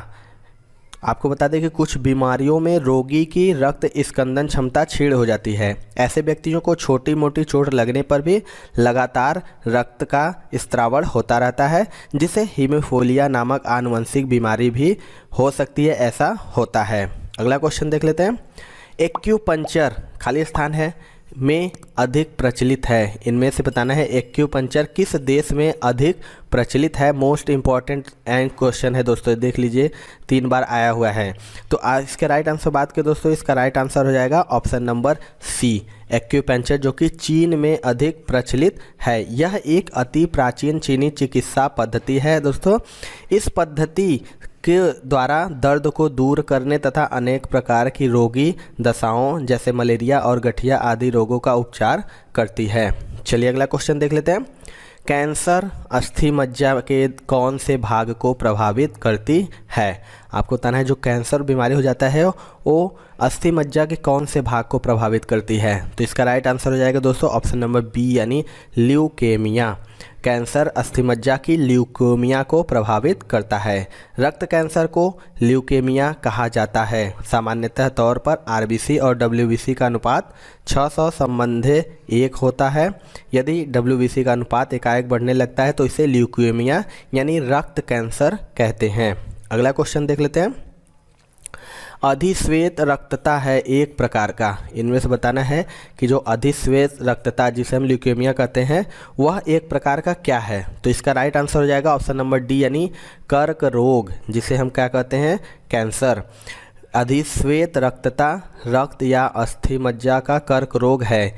इसमें श्वेत रक्त कणिकाओं की संख्या में असामान्य वृद्धि होती है। इसके कारण शरीर की प्रतिरक्षा प्रणाली प्रभावित होती है तथा रोगी को विभिन्न संक्रमण रोग होते हैं। चलिए अगला क्वेश्चन देख लेते हैं। जो अगला क्वेश्चन है दोस्तों, निम्नलिखित में से कौन सी छूत की बीमारी है। मोस्ट इंपॉर्टेंट ये भी क्वेश्चन है दोस्तों, आपको बताना है कि इनमें से कौन सी बीमारी छूत की बीमारी है। तो इसका राइट आंसर हो जाएगा option number B, hysteria. Hysteria क्या होता है, तो हिस्टीरिया रोग छूत की बीमारी नहीं है दोस्तों, यह एक मानसिक रोग है। इसमें इच्छा अथवा आशा के विघात होने पर आवेशपूर्ण नाटकीय व्यवहार, रोगी के हाथ पैर में अकड़न, शरीर में कपकपी होती है। जबकि चेचक की बात करें दोस्तों, तो चेचक तथा इन्फ्लुएंजा वायरस से तथा टाइफाइड की बात करें दोस्तों, तो यह छूत से संबंधित बीमारी है। अगला क्वेश्चन देख लेते हैं दोस्तों एक ग्रुप डी एग्ज़ाम के लिए स्पेशल हम लोगों ने गणित के 500 प्लस महत्वपूर्ण प्रश्नों का एक बनाया हुआ है, जिसे आप ज़रूर से ज़रूर ले लीजिए, क्योंकि यह सुपर गेस क्वेश्चन है स्पेशली ग्रुप डी के लिए। ये ई बुक दोस्तों 500 प्रश्नों का है, जो कि 500 प्लस प्रश्नों का है, जो कि संपूर्ण हल के साथ है। उसके साथ ट्रिक भी आपको बताया गया है कि किससे कैसे हल किया जाता है। तो आपके जो आने वाला ये ग्रुप डी एग्ज़ाम है, इसके लिए सुपर गेस क्वेश्चन है, स्पेशली इसी के लिए बनाया हुआ है। इसका लिंक डिस्क्रिप्शन बॉक्स में मिल जाएगा, जहाँ से आप जाके इसे खरीद सकते हैं। इसके अलावा एक हमारा जीके टॉपिक वाइज है, जो कि 70 प्लस टॉपिक है दोस्तों। कोई ऐसा टॉपिक नहीं होगा जो कि इस ई बुक में आपको नहीं मिले, all in one E book है ये। तो आप इसे भी ज़रूर से ज़रूर खरीद लीजिएगा और ग्रुप डी एग्ज़ाम की तैयारी शुरू कर दीजिए। इसका भी लिंक डिस्क्रिप्शन बॉक्स में मिल जाएगा, जहां से आपको आसानी से इसे ले सकते हैं। चलिए अगला क्वेश्चन देख लेते हैं। निम्नलिखित में से किस रोग में रोगाणु खुले घाव से होकर प्रवेश करते हैं। आपको बताना है कि जो रोग कौन सा वह रोग है जिसमें रोगाणु खुले घाव से होकर प्रवेश करते हैं। तो इसका भी राइट आंसर हो जाएगा दोस्तों ऑप्शन नंबर ए, यानी टिटनस जो होता है ये क्लास्ट्रीडियम यानी टिटेनी नामक जीवाणु के द्वारा होता है। अगला क्वेश्चन देख लेते हैं दोस्तों। धनुष्टाकार का अर्थ क्या होता है। आपको बताना है कि जो धनुष्टंकार का अर्थ इनमें से क्या होता है। तो इसका भी राइट आंसर हो जाएगा दोस्तों ऑप्शन नंबर सी, यानी टिटनेस, जिसे धनुष्टंकार कहते हैं, जो एक प्रकार की बीमारी है। इसका एक नाम सतत पेशी संकुचन भी होता है। इसका एक नाम और है धनुष्टंकार। चलिए अगला क्वेश्चन देख लेते हैं दोस्तों। इनमें से कौन सा रोग मच्छरों से होने वाला रोग नहीं है। आपको बताना है कि इनमें से कौन सा रोग मच्छरों से होने वाला रोग नहीं है। इसका भी राइट आंसर हो जाएगा ऑप्शन नंबर डी, यानी जो घेंगा होता है गोइटर, वो मच्छरों से नहीं होता है। जो आपको बता दें कि घेंगा रोग आयोडीन की कमी से होता है, यह मच्छरों से फैलने वाला रोग नहीं है। इसके अलावा जो है डेंगू बुखार, मलेरिया, फाइलेरिया मच्छरों से फैलने वाला रोग है। चलिए अगला क्वेश्चन देख लेते हैं। पानी से होने वाला रोग निम्नलिखित में से कौन सा है। आपको बताना है कि इनमें से कौन सा रोग पानी से हो जाता है। तो इसका राइट आंसर हो जाएगा दोस्तों ऑप्शन नंबर डी, यानी टाइफाइड। टाइफाइड की बात करें तो टाइफाइड साल्मोनेला टाइफी नामक जीवाणु से होता है। यह रोग पानी की गंदगी से फैलता है। इसमें रोग की उद्भवन अवधि 5 से लेकर 20 दिन तक होती है। चलिए अगला क्वेश्चन देख लेते हैं दोस्तों। टाइफाइड रोग में शरीर का कौन सा अंग प्रभावित होता है। आपको बताना है कि जो टाइफाइड रोग हो जाता है उसमें शरीर का कौन सा अंग प्रभावित होता है। यह भी मोस्ट इम्पॉर्टेंट क्वेश्चन है दोस्तों। तो इसका राइट आंसर हो जाएगा ऑप्शन नंबर सी, यानी आहार नाल। आपको बता दें टाइफाइड जो कि छोटी आंत को प्रभावित करती है। छोटी आंत आहार नाल का ही भाग होता है, अतः कहा जा सकता है कि टाइफाइड से आहार नाल प्रभावित होती है। चलिए अगला क्वेश्चन देख लेते हैं। मानव शरीर का कौन सा अंग टाइफाइड से मुख्य रूप से प्रभावित होता है। आपको बताना है कि मुख्य रूप से कौन सा अंग टाइफाइड से प्रभावित होता है। इसका राइट आंसर बात करें दोस्तों, इसका राइट आंसर हो जाएगा ऑप्शन नंबर डी, यानी आंत। अभी मैंने आपको बताया है कि जो टाइफाइड होता है वो छोटी आंत यानी आहार नाल का भाग होता है, जिससे वह आंत को प्रभावित, मुख्य रूप से आंत को ही प्रभावित करता है, जिसे हम मियादी बुखार भी कहते हैं दोस्तों। अगला क्वेश्चन देख लेते हैं। निम्नलिखित में से कौन सा रोग मच्छरों के द्वारा नहीं फैलता है। इसमें आप क्वेश्चन देखते रहिएगा। क्वेश्चन आराम से पढ़िएगा दोस्तों, जिससे कि आपको पता चले कि हाँ क्वेश्चन आखिर पूछ क्या रहा है। अब इसमें आप देखिए मच्छरों के द्वारा नहीं फैलता है, अब देखेंगे कि मच्छरों के द्वारा फैलता है, तो आपको बताना है कि इनमें से कौन सा रोग है जो मच्छरों के द्वारा नहीं फैलता है। ये सब मोस्ट इंपॉर्टेंट घुमाओ क्वेश्चन है दोस्तों। तो इसका राइट आंसर हो जाएगा ऑप्शन नंबर डी यानी टाइफाइड, जो कि मच्छरों के द्वारा नहीं फैलता है। अगर हम पीत ज्वर की बात करें, एक संक्रामक तथा तीव्र रोग है जो ईडीस इजिप्टी जाति के मच्छरों द्वारा फैलता है। डेंगू की बात करें तो एक उष्णकटिबंधीय संक्रामक बीमारी है जो ईडीस इजिप्टियाई जाति के मच्छरों से फैलता है। और टाइफाइड की बात करें तो साल्मोनेला ट्राइफी नामक जीवाणु से होता है जो संक्रमित खाद्य पदार्थों व पानी के माध्यम से फैलता है। फील पाँव की बात करें दोस्तों तो यह मच्छर से फैलने वाला रोग है। अगला क्वेश्चन देख लेते हैं। निम्नलिखित में से कौन सा रोग बैक्टीरिया द्वारा नहीं फैलता है? आपको बताना है कि इनमें से कौन सा रोग बैक्टीरिया द्वारा नहीं फैलता है। तो इसका राइट आंसर हो जाएगा दोस्तों ऑप्शन नंबर बी यानी मलेरिया, जो कि बैक्टीरिया द्वारा नहीं फैलता है। मलेरिया नामक रोग प्लाज्मोडियम नामक प्रोटोजोआ के द्वारा होता है। यह मच्छर जो मादा मच्छर होता है एनोफिलीज के काटने से फैलता है। अगला क्वेश्चन देखते हैं। मानव में प्लाज्मोडियम का संक्रमण उत्पन्न करता है। आपको बताना है कि जो मानव में प्लाज्मोडियम का संक्रमण इनमें से कौन उत्पन्न करता है। तो इसका राइट आंसर हो जाएगा दोस्तों ऑप्शन नंबर डी यानी मलेरिया। मलेरिया जो कि मानव में मलेरिया का प्रमुख परजीवी जो होता है प्लाज्मोडियम होता है, जो प्रोटोजोआ संघ का एक जंतु है और मादा एनोफिलीज मच्छर रोग का वाहक होती है। चलिए अगला क्वेश्चन देखते हैं। एक मलेरिया रोधी औषधि की तरह उपयोगी यौगिक है।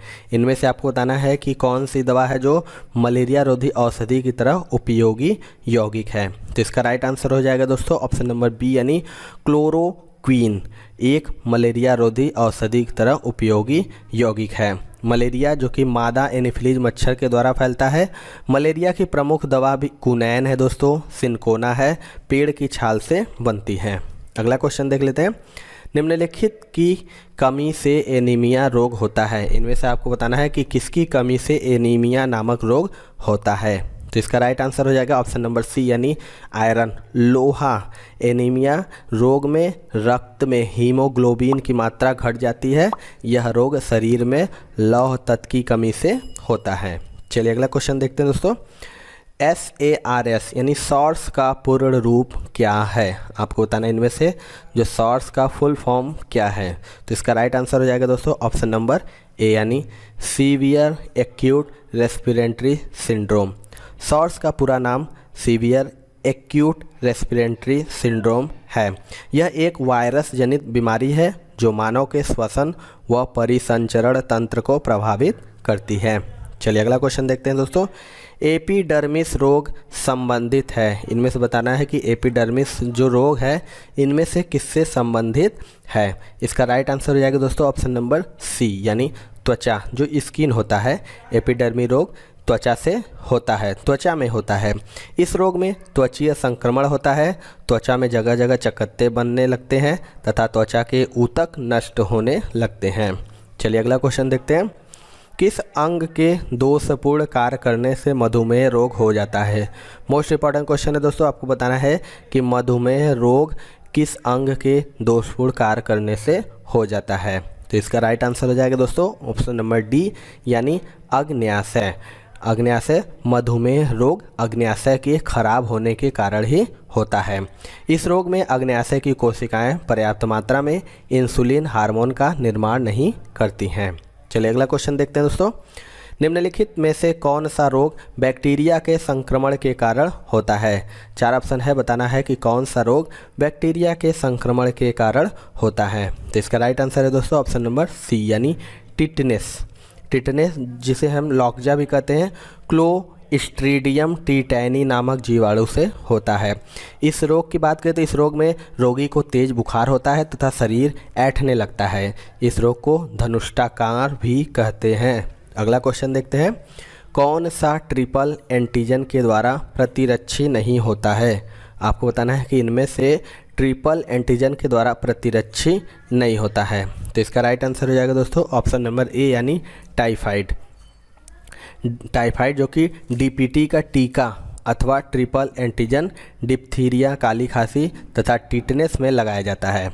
टाइफाइड डीपीटी द्वारा प्रतिरक्षी नहीं होता है। चलिए अगला क्वेश्चन देख लेते हैं दोस्तों। एस्टिगमेटिज्म एक बीमारी है। मोस्ट इंपॉर्टेंट है, मैक्सिमम एग्जाम में एक क्वेश्चन आता है दोस्तों कि एस्टिगमेटिज्म एक बीमारी है किसकी। तो इसका राइट आंसर हो जाएगा ऑप्शन नंबर बी यानी आँखों की। एस्टिगमेटिज्म जिसे अबिंदुकता भी कहते हैं, आँखों की बीमारी है। यह रोग कॉर्निया और लेंस की वक्रता के दोषों के कारण होता है। इसे भेंगापन भी कहा जाता है दोस्तों। चलिए अगला क्वेश्चन देख लेते हैं। एथलीट फुट रोग किससे होता है। मोस्ट इम्पॉर्टेंट, जिसे हम आम भाषा में हाथी पाँव कहते हैं तो उसे एथलीट फुट कहते हैं। यह रोग किससे होता है, इनमें से आपको बताना है कि जो ये एथलीट फुट रोग होता है वो किससे होता है। तो इसका राइट आंसर हो जाएगा ऑप्शन नंबर बी यानी फंगस से हो जाता है। एथलीट फुट नामक रोग ट्राइकोफाइटन कवक, जिसे फंगस भी कहते हैं, से होता है। इससे पैर की उंगलियों में संक्रमण हो जाता है। चलिए अगला क्वेश्चन देख लेते हैं दोस्तों। डिप्थीरिया रोग से ग्रस्त होती है। इनमें से बताना है कि डिप्थीरिया रोग से कौन ग्रस्त हो जाती है। इसका राइट आंसर हो जाएगा दोस्तों ऑप्शन नंबर बी यानी गला। डिप्थीरिया रोग जिसे हम कोरिनी बैक्टीरियम डिप्थीरी नामक जीवाणु से होता है। इस रोग में श्वास नलियों में जाली बन जाती है, जिससे सांस लेने में कठिनाई होती है और दम घुटता है। चलिए अगला और लास्ट क्वेश्चन है दोस्तों। ग्लूकोमा व टेक्रोमा बीमारी है। मोस्ट इंपॉर्टेंट ये क्वेश्चन है दोस्तों, मोस्ट रिपीटेड, मैक्सिमम एग्जाम में ये क्वेश्चन पूछता है कि ग्लूकोमा, कहीं कहीं पूछे ग्लूकोमा कौन सी बीमारी है, इसमें टेक्रोमा दोनों पूछ दिया है, बीमारी कौन सी है, इनमें से आपको बताना है। तो इसका राइट आंसर हो जाएगा दोस्तों ऑप्शन नंबर डी यानी ग्लूकोमा और ट्रेकोमा आँखों की बीमारी है। यह रोहा आँखों की बीमारी है। इसे रोहा भी कहते हैं दोस्तों। इनमें आँखों का कॉर्निया बढ़ जाता है, आँखें लाल हो जाती है तथा व्यक्ति निद्रा की अवस्था में लगता है। तो पहले क्वेश्चन की बात करें दोस्तों तो मानव शरीर में किस अंग में शोथ के कारण हेपेटाइटिस होता है। चार ऑप्शन है, आपके पास बताना है कि मानव शरीर के किस अंग में शोथ के कारण हेपेटाइटिस होता है। तो इसका राइट आंसर हो जाएगा दोस्तों ऑप्शन नंबर सी यानी जो यकृत होता है, लीवर। मानव शरीर में लीवर में शोथ के कारण हेपेटाइटिस होता है। चलिए अगला क्वेश्चन देख लेते हैं। बीसीजी टीके किस रोग के विरोध में लगाए जाते हैं। यानी बीसीजी का जो टीका लगाया जाता है वो किस रोग को रोकने के लिए लगाया जाता है। तो इसका राइट आंसर हो जाएगा दोस्तों ऑप्शन नंबर बी यानी क्षय रोग। बीसीजी के अगर फुल फॉर्म की बात करें तो बैसिलस कैलेमिटी ग्यूरिन है। यह एक प्रतिरक्षीय टीका है जो तपेदिक या टीबी की रोकथाम के लिए लगाया जाता है। चलिए अगला क्वेश्चन देख लेते हैं दोस्तों। विटामिन ई की कमी से निर्मित रोग है। यानी विटामिन ई की कमी से कौन सा रोग हो जाता है। तो इसका राइट आंसर हो जाएगा ऑप्शन नंबर सी यानी जनन क्षमता में कमी। विटामिन ई जिसे हम प्रजनन विटामिन भी कहते हैं, इसकी कमी से प्रजनन क्षमता में कमी हो जाती है। इसके उपचार हेतु विटामिन ई युक्त आहार लेना चाहिए। चलिए अगला क्वेश्चन देख लेते हैं। विटामिन ए की कमी से क्या होता है। अभी ई बताया था, अब ए की कमी से आपको बताना है। ये सब सारे जो क्वेश्चन है मोस्ट इंपॉर्टेंट है दोस्तों, इसे जरूर देख लीजिएगा। विटामिन ए की कमी से कौन सा रोग होता है। तो इसका राइट आंसर हो जाएगा दोस्तों ऑप्शन नंबर बी यानी रतौंधी। विटामिन ए की कमी से रतौंधी रोग हो जाता है। इससे ग्रसित व्यक्ति को दिन में तो स्पष्ट दिखाई देता है किंतु रात में दिखाई नहीं देता है। चलिए अगला क्वेश्चन देखते हैं। मनुष्य की आँखों की स्वास्थ्य क्रियाशीलता कौन सा विटामिन बढ़ाता है। वेरी वेरी मोस्ट इंपॉर्टेंट ये क्वेश्चन है दोस्तों, मैक्सिमम बार ये रिपीट हुआ है। आपको बताना है कि जो मनुष्य की आँखों की स्वस्थ क्रियाशीलता है कौन सा विटामिन बढ़ाता है। तो इसका राइट आंसर हो जाएगा दोस्तों ऑप्शन नंबर डी यानी विटामिन ए। विटामिन ए जो कि मनुष्यों की आँखों की स्वस्थ क्रियाशीलता को बढ़ाता है। विटामिन ए की जो रासायनिक नाम है वो दोस्तों हो जाएगा रेटिनॉल। और विटामिन ए की कमी से कौन सा रोग होता है तो रतौंधी नामक रोग हो जाता है। चलिए अगला क्वेश्चन देखते हैं दोस्तों। आने वाले जो ग्रुप डी एग्ज़ाम है उसके लिए हमने 500 प्लस प्रश्नों का एक ई बुक तैयार कराया है जो कि गणित का महत्वपूर्ण ई बुक है दोस्तों, जो कि specially group D super guest question है। ग्रुप डी के जो एग्ज़ाम आने वाला है उससे संबंधित सारे 500 प्लस प्रश्न है इसमें, जो कि आपको संपूर्ण हल एवं ट्रिक के साथ मिलेंगे। तो आप इसे ज़रूर से ज़रूर ले लीजिएगा। इसका लिंक डिस्क्रिप्शन बॉक्स में है, वहाँ से लेकर तैयारी शुरू कर दीजिए, क्योंकि ये 500 प्लस प्रश्न बहुत ही इंपॉर्टेंट है दोस्तों। इसके अलावा एक और हमारा ई बुक है जीके टॉपिक, जो कि 70 प्लस महत्वपूर्ण टॉपिक है। इसमें ऐसा कोई भी टॉपिक नहीं होगा जो कि इस ई बुक में आपको ना मिले। तो आप इसे भी ज़रूर से ज़रूर इसे ख़रीद लीजिएगा। इसका भी लिंक डिस्क्रिप्शन बॉक्स में दिया हुआ है। ऑल इन वन ये 70 प्लस महत्वपूर्ण टॉपिक है, इसको ले लेंगे तो आपको एग्ज़ाम में कोई ऐसा टॉपिक नहीं है जिससे आपको क्वेश्चन उठाए। इस टॉपिक ई बुक में आपको महत्वपूर्ण प्रश्नों के साथ पूरे डिटेल के साथ दिया हुआ है। तो चलिए अगला क्वेश्चन देख लेते हैं दोस्तों। किडनी की समस्या के रोगियों के अपोहन की प्रक्रिया में कौन से तत्व का प्रयोग सम्मिलित है? 4 ऑप्शन है, आपको पास बताना है कि जो किडनी की समस्या के रोगियों के अपोहन की प्रक्रिया में कौन से तत्व का प्रयोग सम्मिलित है। तो इसका राइट आंसर हो जाएगा दोस्तों ऑप्शन नंबर ए, यानी विसरण। किडनी की जो समस्या के रोगियों को अपोहन, जिसे हम डायलिसिस भी कहते हैं, की प्रक्रिया में विसरण का प्रयोग सम्मिलित है। अगला क्वेश्चन देख लेते हैं। निम्नलिखित में से कौन सी बीमारी टीकाकरण द्वारा नियंत्रित नहीं की जा सकती है? 4 ऑप्शन है, आपके पास बताना है कि कौन सी बीमारी है जिसे टीकाकरण द्वारा नियंत्रित नहीं किया जा सकता है। इसका राइट आंसर हो जाएगा दोस्तों ऑप्शन नंबर सी, यानी डायबिटीज़।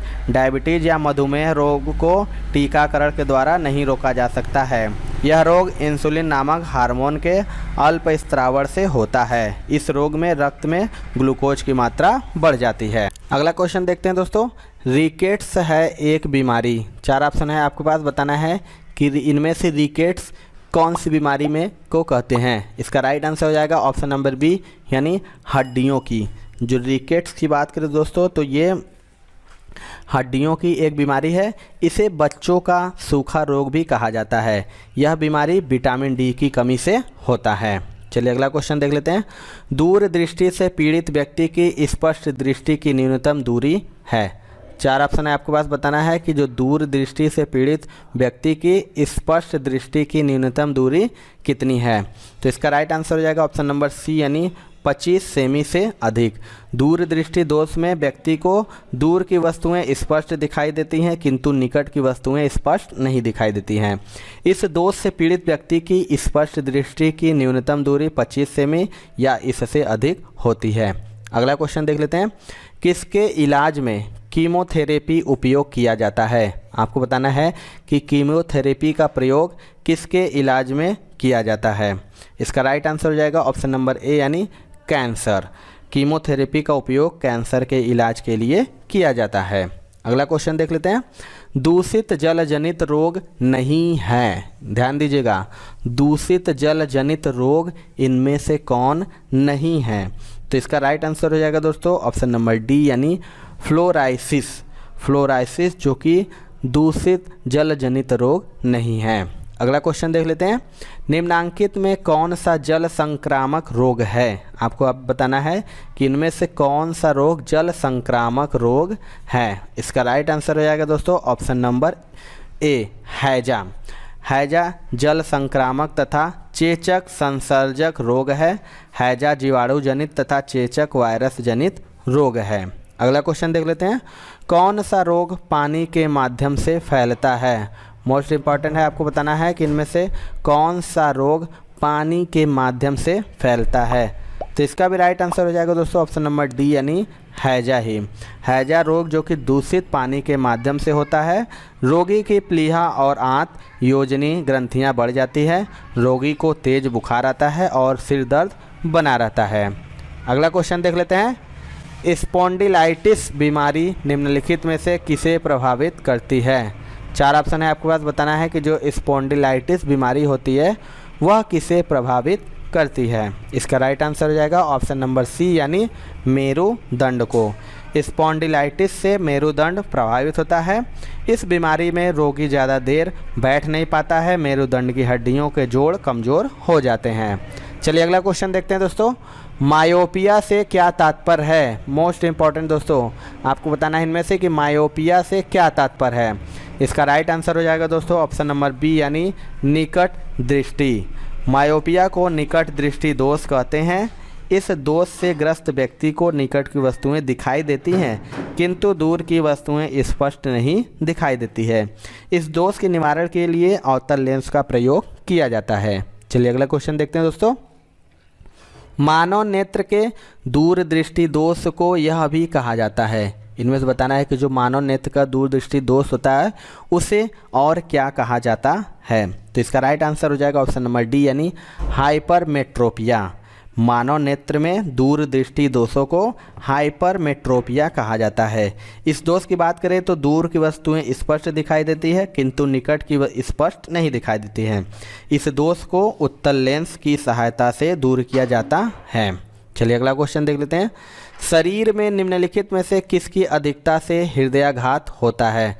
4 ऑप्शन है आपके पास। बताना है कि जो शरीर में किसकी अधिकता से हृदयाघात होता है। तो इसका राइट आंसर हो जाएगा दोस्तों ऑप्शन नंबर बी यानी कोलेस्ट्रॉल। शरीर में कोलेस्ट्रॉल की अधिकता से हृदय की धमनियों में रक्त प्रवाह में बाधा पड़ती है तथा हृदयाघात हो जाता है। चलिए अगला क्वेश्चन देख लेते हैं दोस्तों। क्षय रोग मानव शरीर के किस भाग को प्रभावित करता है। आपको बताना है जो क्षय रोग होता है वो मानव शरीर के किस भाग को प्रभावित करता है। इसका राइट आंसर हो जाएगा दोस्तों ऑप्शन नंबर ए यानी फेफड़े को। क्षय रोग मानव शरीर के फेफड़े को प्रभावित करता है। यह रोग माइकोबैक्टीरियम ट्यूबरकुलोसिस नामक जीवाणु से होता है। अगला क्वेश्चन देखते हैं। फाइलेरिया रोग किससे उत्पन्न होता है। आपको बताना है इनमें से जो फाइलेरिया रोग होता है किससे उत्पन्न होता है। तो इसका राइट आंसर हो जाएगा ऑप्शन नंबर ए यानी कृमि से। फाइलेरिया जो कि परजीवी द्वारा होने वाला रोग है जो धागा के समान दिखने वाले सूत्र कृमि से होता है। अगला क्वेश्चन देखते हैं। निमोनिया किस सूक्ष्म जीव के कारण होता है। 4 ऑप्शन है आपके पास। बताना है कि जो निमोनिया होता है वो किस सूक्ष्म जीव के कारण होता है। तो इसका राइट आंसर हो जाएगा दोस्तों ऑप्शन नंबर डी यानी जीवाणु बैक्टीरिया के कारण। निमोनिया बैक्टीरिया जो कि डिप्लोकोकस न्यूमोनी नामक जीवाणु से होता है। इस रोग में क्या होता है तो फेफड़ा प्रभावित होता है, इसमें सूजन आ जाती है और रोगी को तेज बुखार तथा सांस लेने में कठिनाई होती है। चलिए अगला क्वेश्चन देखते हैं। निम्नलिखित में से किसकी कमी से व्यक्ति को घेंघा नामक रोग हो जाता है। ये तो सभी को आना चाहिए दोस्तों। आपको बताना है इनमें से घेंघा नामक रोग किसकी कमी से हो जाता है। तो इसका राइट आंसर हो जाएगा ऑप्शन नंबर सी यानी आयोडीन। आयोडीन की कमी से घेंघा या ग्वाइटर नामक रोग हो जाता है। इस रोग में गले में स्थित थायराइड ग्रंथि में सूजन आ जाती है। चलिए अगला क्वेश्चन देखते हैं दोस्तों। एगोराफोबिया किसे कहते हैं। मोस्ट इंपॉर्टेंट ये भी क्वेश्चन है दोस्तों। बताना है कि एगोराफोबिया किसे कहते हैं। तो इसका राइट आंसर हो जाएगा दोस्तों ऑप्शन नंबर सी यानी खुले स्थान का डर। विवृत स्थान भित्ति या एगोराफोबिया खुले स्थान के भय को कहते हैं। चलिए अगला क्वेश्चन देख लेते हैं। चॉकलेट स्वास्थ्य के लिए खराब हो सकती है क्योंकि इसमें किसका अंश अधिक होता है। 4 ऑप्शन है आपके पास। बताना है कि जो चॉकलेट होती है उसमें किसका अंश अधिक होता है। तो इसका राइट आंसर हो जाएगा ऑप्शन नंबर डी लेड का। चॉकलेट जो कि स्वास्थ्य के लिए खराब हो सकती है इसमें लेड का अंश अधिक होता है। अगला क्वेश्चन देखते हैं। ORT किसके रोगोपचार से संबंध है। ORT किसके रोगोपचार से संबंधित है। तो इसका राइट आंसर हो जाएगा ऑप्शन नंबर डी यानी अतिसार। ORT जिसे ओरल रिहाइड्रेशन थेरेपी कहते हैं अतिसार रोगोपचार से संबंध है। लास्ट क्वेश्चन देखते हैं दोस्तों। प्रदूषण जल पीने के पश्चात आप भली भांति किन लक्षणों का विकास करेंगे। प्रदूषित जल पीने से कौन सी बीमारी होने का चांस होता है। तो इसका राइट आंसर हो जाएगा ऑप्शन नंबर बी टाइफाइड। प्रदूषित जल में जैविक प्रदूषण विशेषकर हानिकारक जीवाणुओं तथा विषाणुओं की उपस्थिति से पीलिया, टाइफाइड, हैजा तथा एंटेराइटिस जैसे रोग होने की आशंका रहती है।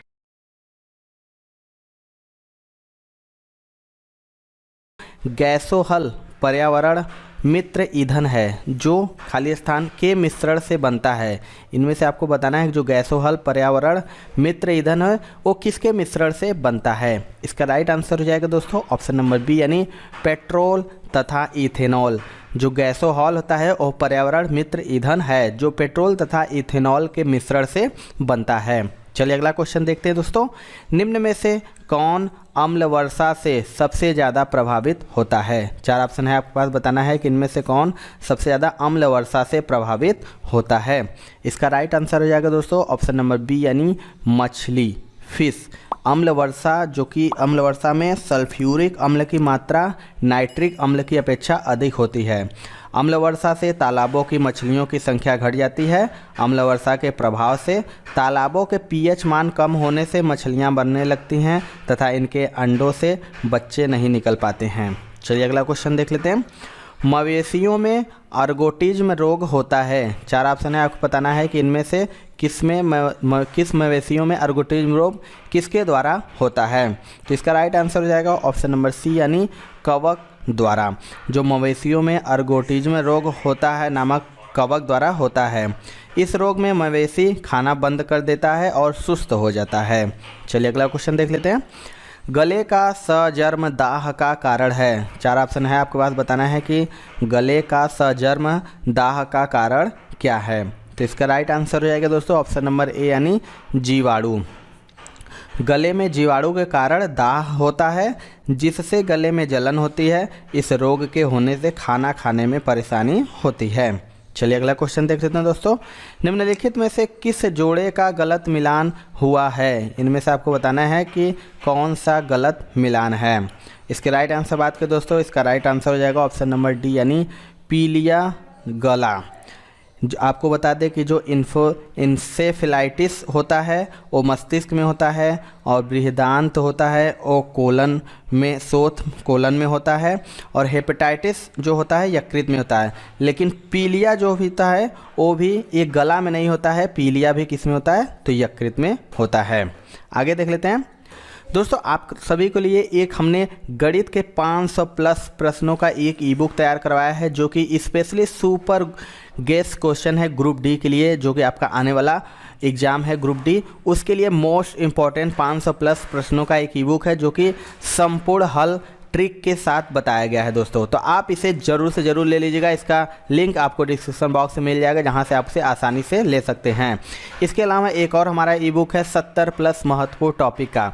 कोई भी ऐसा टॉपिक नहीं होगा दोस्तों जो इस ई बुक में आपको न मिल जाए। All in one E book है ये, जो कि 70 प्लस महत्वपूर्ण टॉपिक है। सारे के सारे टॉपिक विथ डिटेल के साथ आपको इसमें मिल जाएंगे। आप इसे भी ले लीजिए, ज़रूर से ज़रूर ले लीजिएगा। इसका भी लिंक डिस्क्रिप्शन बॉक्स में है, लेकर आप तैयारी ज़रूर शुरू कर दीजिए। अगला क्वेश्चन देख लेते हैं। संक्रमणीय बीमारी जैसे कॉलरा को फैलने से रोकने के लिए क्या ज़रूरी है? इनमें से आपको बनाना है जो संक्रमणीय बीमारी कॉलरा हो जाता है उसे फैलने से रोकने के लिए क्या सुरक्षा उपाय करना चाहिए। तो इसका राइट आंसर हो जाएगा ऑप्शन नंबर सी यानी लोगों को शिक्षित करें कि उबला हुआ पानी पिए और खुला खाना न खाएं। कॉलरा, जिसे हम हैजा भी कहते हैं, यह एक संक्रमणीय बीमारियों से बचने के लिए लोगों को शिक्षित करें, उबला हुआ पानी पिए और खुला खाना ना खाएं। चलिए अगला क्वेश्चन देख लेते हैं। चेचक के टीके की खोज सर्वप्रथम किसने की थी? मोस्ट इंपॉर्टेंट ये क्वेश्चन है दोस्तों एंड मोस्ट रिपीटेड भी है। आपको बताना है कि जो चेचक के टीके की खोज सर्वप्रथम किसने की थी। तो इसका राइट आंसर हो जाएगा दोस्तों ऑप्शन नंबर सी यानी एडवर्ड जेनर के द्वारा सर्वप्रथम चेचक के टीके की खोज की गई थी। इस टीके के प्रयोग से भारत में चेचक का उन्मूलन हो गया था। चलिए अगला क्वेश्चन देख लेते हैं।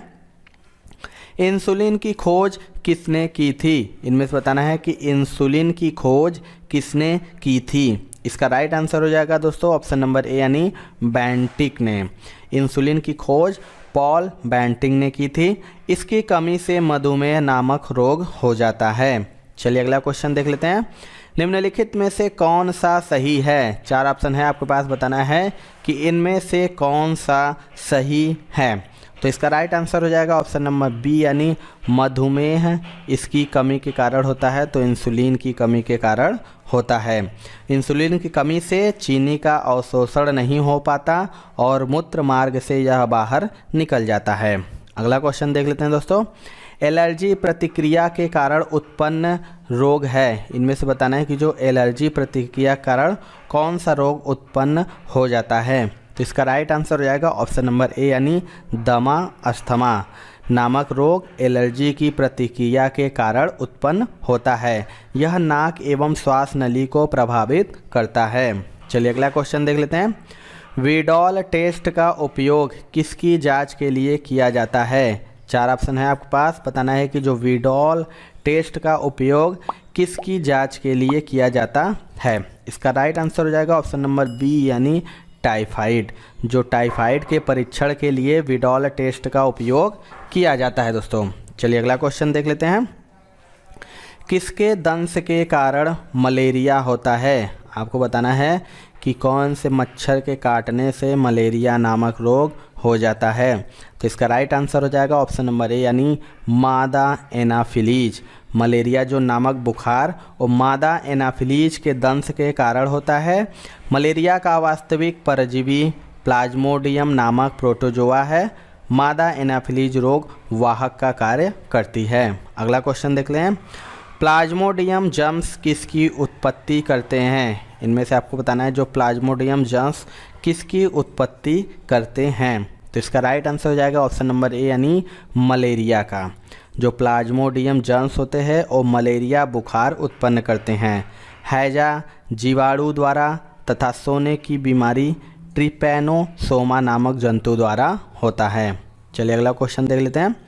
जो मच्छर शीत ज्वर के परजीवी को संप्रेषित करता है वह है। आपको बताना है कि कौन सा मच्छर शीत ज्वर के परजीवी को संप्रेषित करता है। तो इसका राइट आंसर हो जाएगा ऑप्शन नंबर सी यानी स्त्री एनोफिलीज। जो मादा एनोफिलीज होती है मच्छर शीत ज्वर अर्थात मलेरिया के परजीवी को संप्रेषित करता है। अगला क्वेश्चन देख लेते हैं। मलेरिया रोग प्रभावित करता है। 4 ऑप्शन है आपके पास। बताना है कि मलेरिया रोग किसको प्रभावित करता है। मोस्ट इम्पॉर्टेंट ये क्वेश्चन है। अब मोस्ट रिपीटेड मैक्सिमम एग्जाम में ये क्वेश्चन पूछा है बस बदल कर। तो आपको बताना है कि मलेरिया रोग प्रभावित किसको करता है। तो इसका right answer option number C हो जाएगा प्लीहा को। मलेरिया रोग जो कि मादा एनाफिलीज मच्छर के द्वारा फैलता है यह रोग प्लीहा यानी स्प्लीन को प्रभावित करता है। अगला क्वेश्चन देख लेते हैं दोस्तों। सामान्यतः मनुष्य के स्वास्थ्य एवं अनुकूल जलवायु के लिए आपेक्षिक आर्द्रता कितनी होनी चाहिए? इनमें से आपको बताना है कि मनुष्य के स्वास्थ्य एवं अनुकूल जलवायु के लिए आपेक्षिक आर्द्रता कितनी होनी चाहिए। ये भी मोस्ट इम्पॉर्टेंट क्वेश्चन है दोस्तों। तो इसका राइट आंसर हो जाएगा ऑप्शन नंबर ए यानी 60 से 65%। मनुष्य के स्वास्थ्य एवं अनुकूल जलवायु के लिए 23 डिग्री सेल्सियस से 25 डिग्री सेल्सियस तक ताप तथा 60 से 65% आर्द्रता होनी चाहिए। एयर कंडीशनर कमरे को इसी ताप और आर्द्रता पर बनाए रखता है। चलिए अगला क्वेश्चन देख लेते हैं। दंत क्षय का कारण है। 4 ऑप्शन है। बताना है कि दंत क्षय का कारण क्या है। तो इसका राइट आंसर हो जाएगा ऑप्शन नंबर सी यानी बैक्टीरिया जनित संक्रमण। जो कि दंत क्षय और विटामिन सी की कमी से दांतों में बैक्टीरिया उत्पन्न हो जाते हैं जिससे दांतों में मवाद आने लगता है। बाद में दांत भी गिरने लगते हैं। विटामिन सी की कमी से स्कर्वी नामक रोग भी हो जाता है। अगला क्वेश्चन देख लेते हैं दोस्तों। एंटीटॉक्सिन का इंजेक्शन किसकी रोकथाम के लिए दिया जाता है। मोस्ट इम्पॉर्टेंट है ये भी। आपको बताना है कि जो एंटीटॉक्सिन का इंजेक्शन है वो किसकी रोकथाम के लिए दिया जाता है। तो इसका राइट आंसर हो जाएगा ऑप्शन नंबर ए यानी टिटनेस के लिए। एंटीटॉक्सिन का इंजेक्शन टिटनेस की रोकथाम के लिए लगाया जाता है। टिटनेस जो कि क्लॉस्ट्रीडियम टेटनी नामक जीवाणु से होता है। इस रोग के जीवाणु घाव से होकर शरीर में प्रवेश करते हैं। अगला क्वेश्चन देख लेते हैं दोस्तों। निम्नांकित में से कौन सा कथन गलत है। 4 ऑप्शन है दिया है। आपको बताना है इनमें से कौन सा कथन गलत है। तो इसका राइट आंसर हो जाएगा ऑप्शन नंबर डी यानी हेनरी कैवेंडिश ने ऑक्सीजन की खोज की थी। तो बता दें कि ऑक्सीजन की खोज सर्वप्रथम सीले नामक वैज्ञानिक ने किया था, और कब किया था तो 1872 ईस्वी में।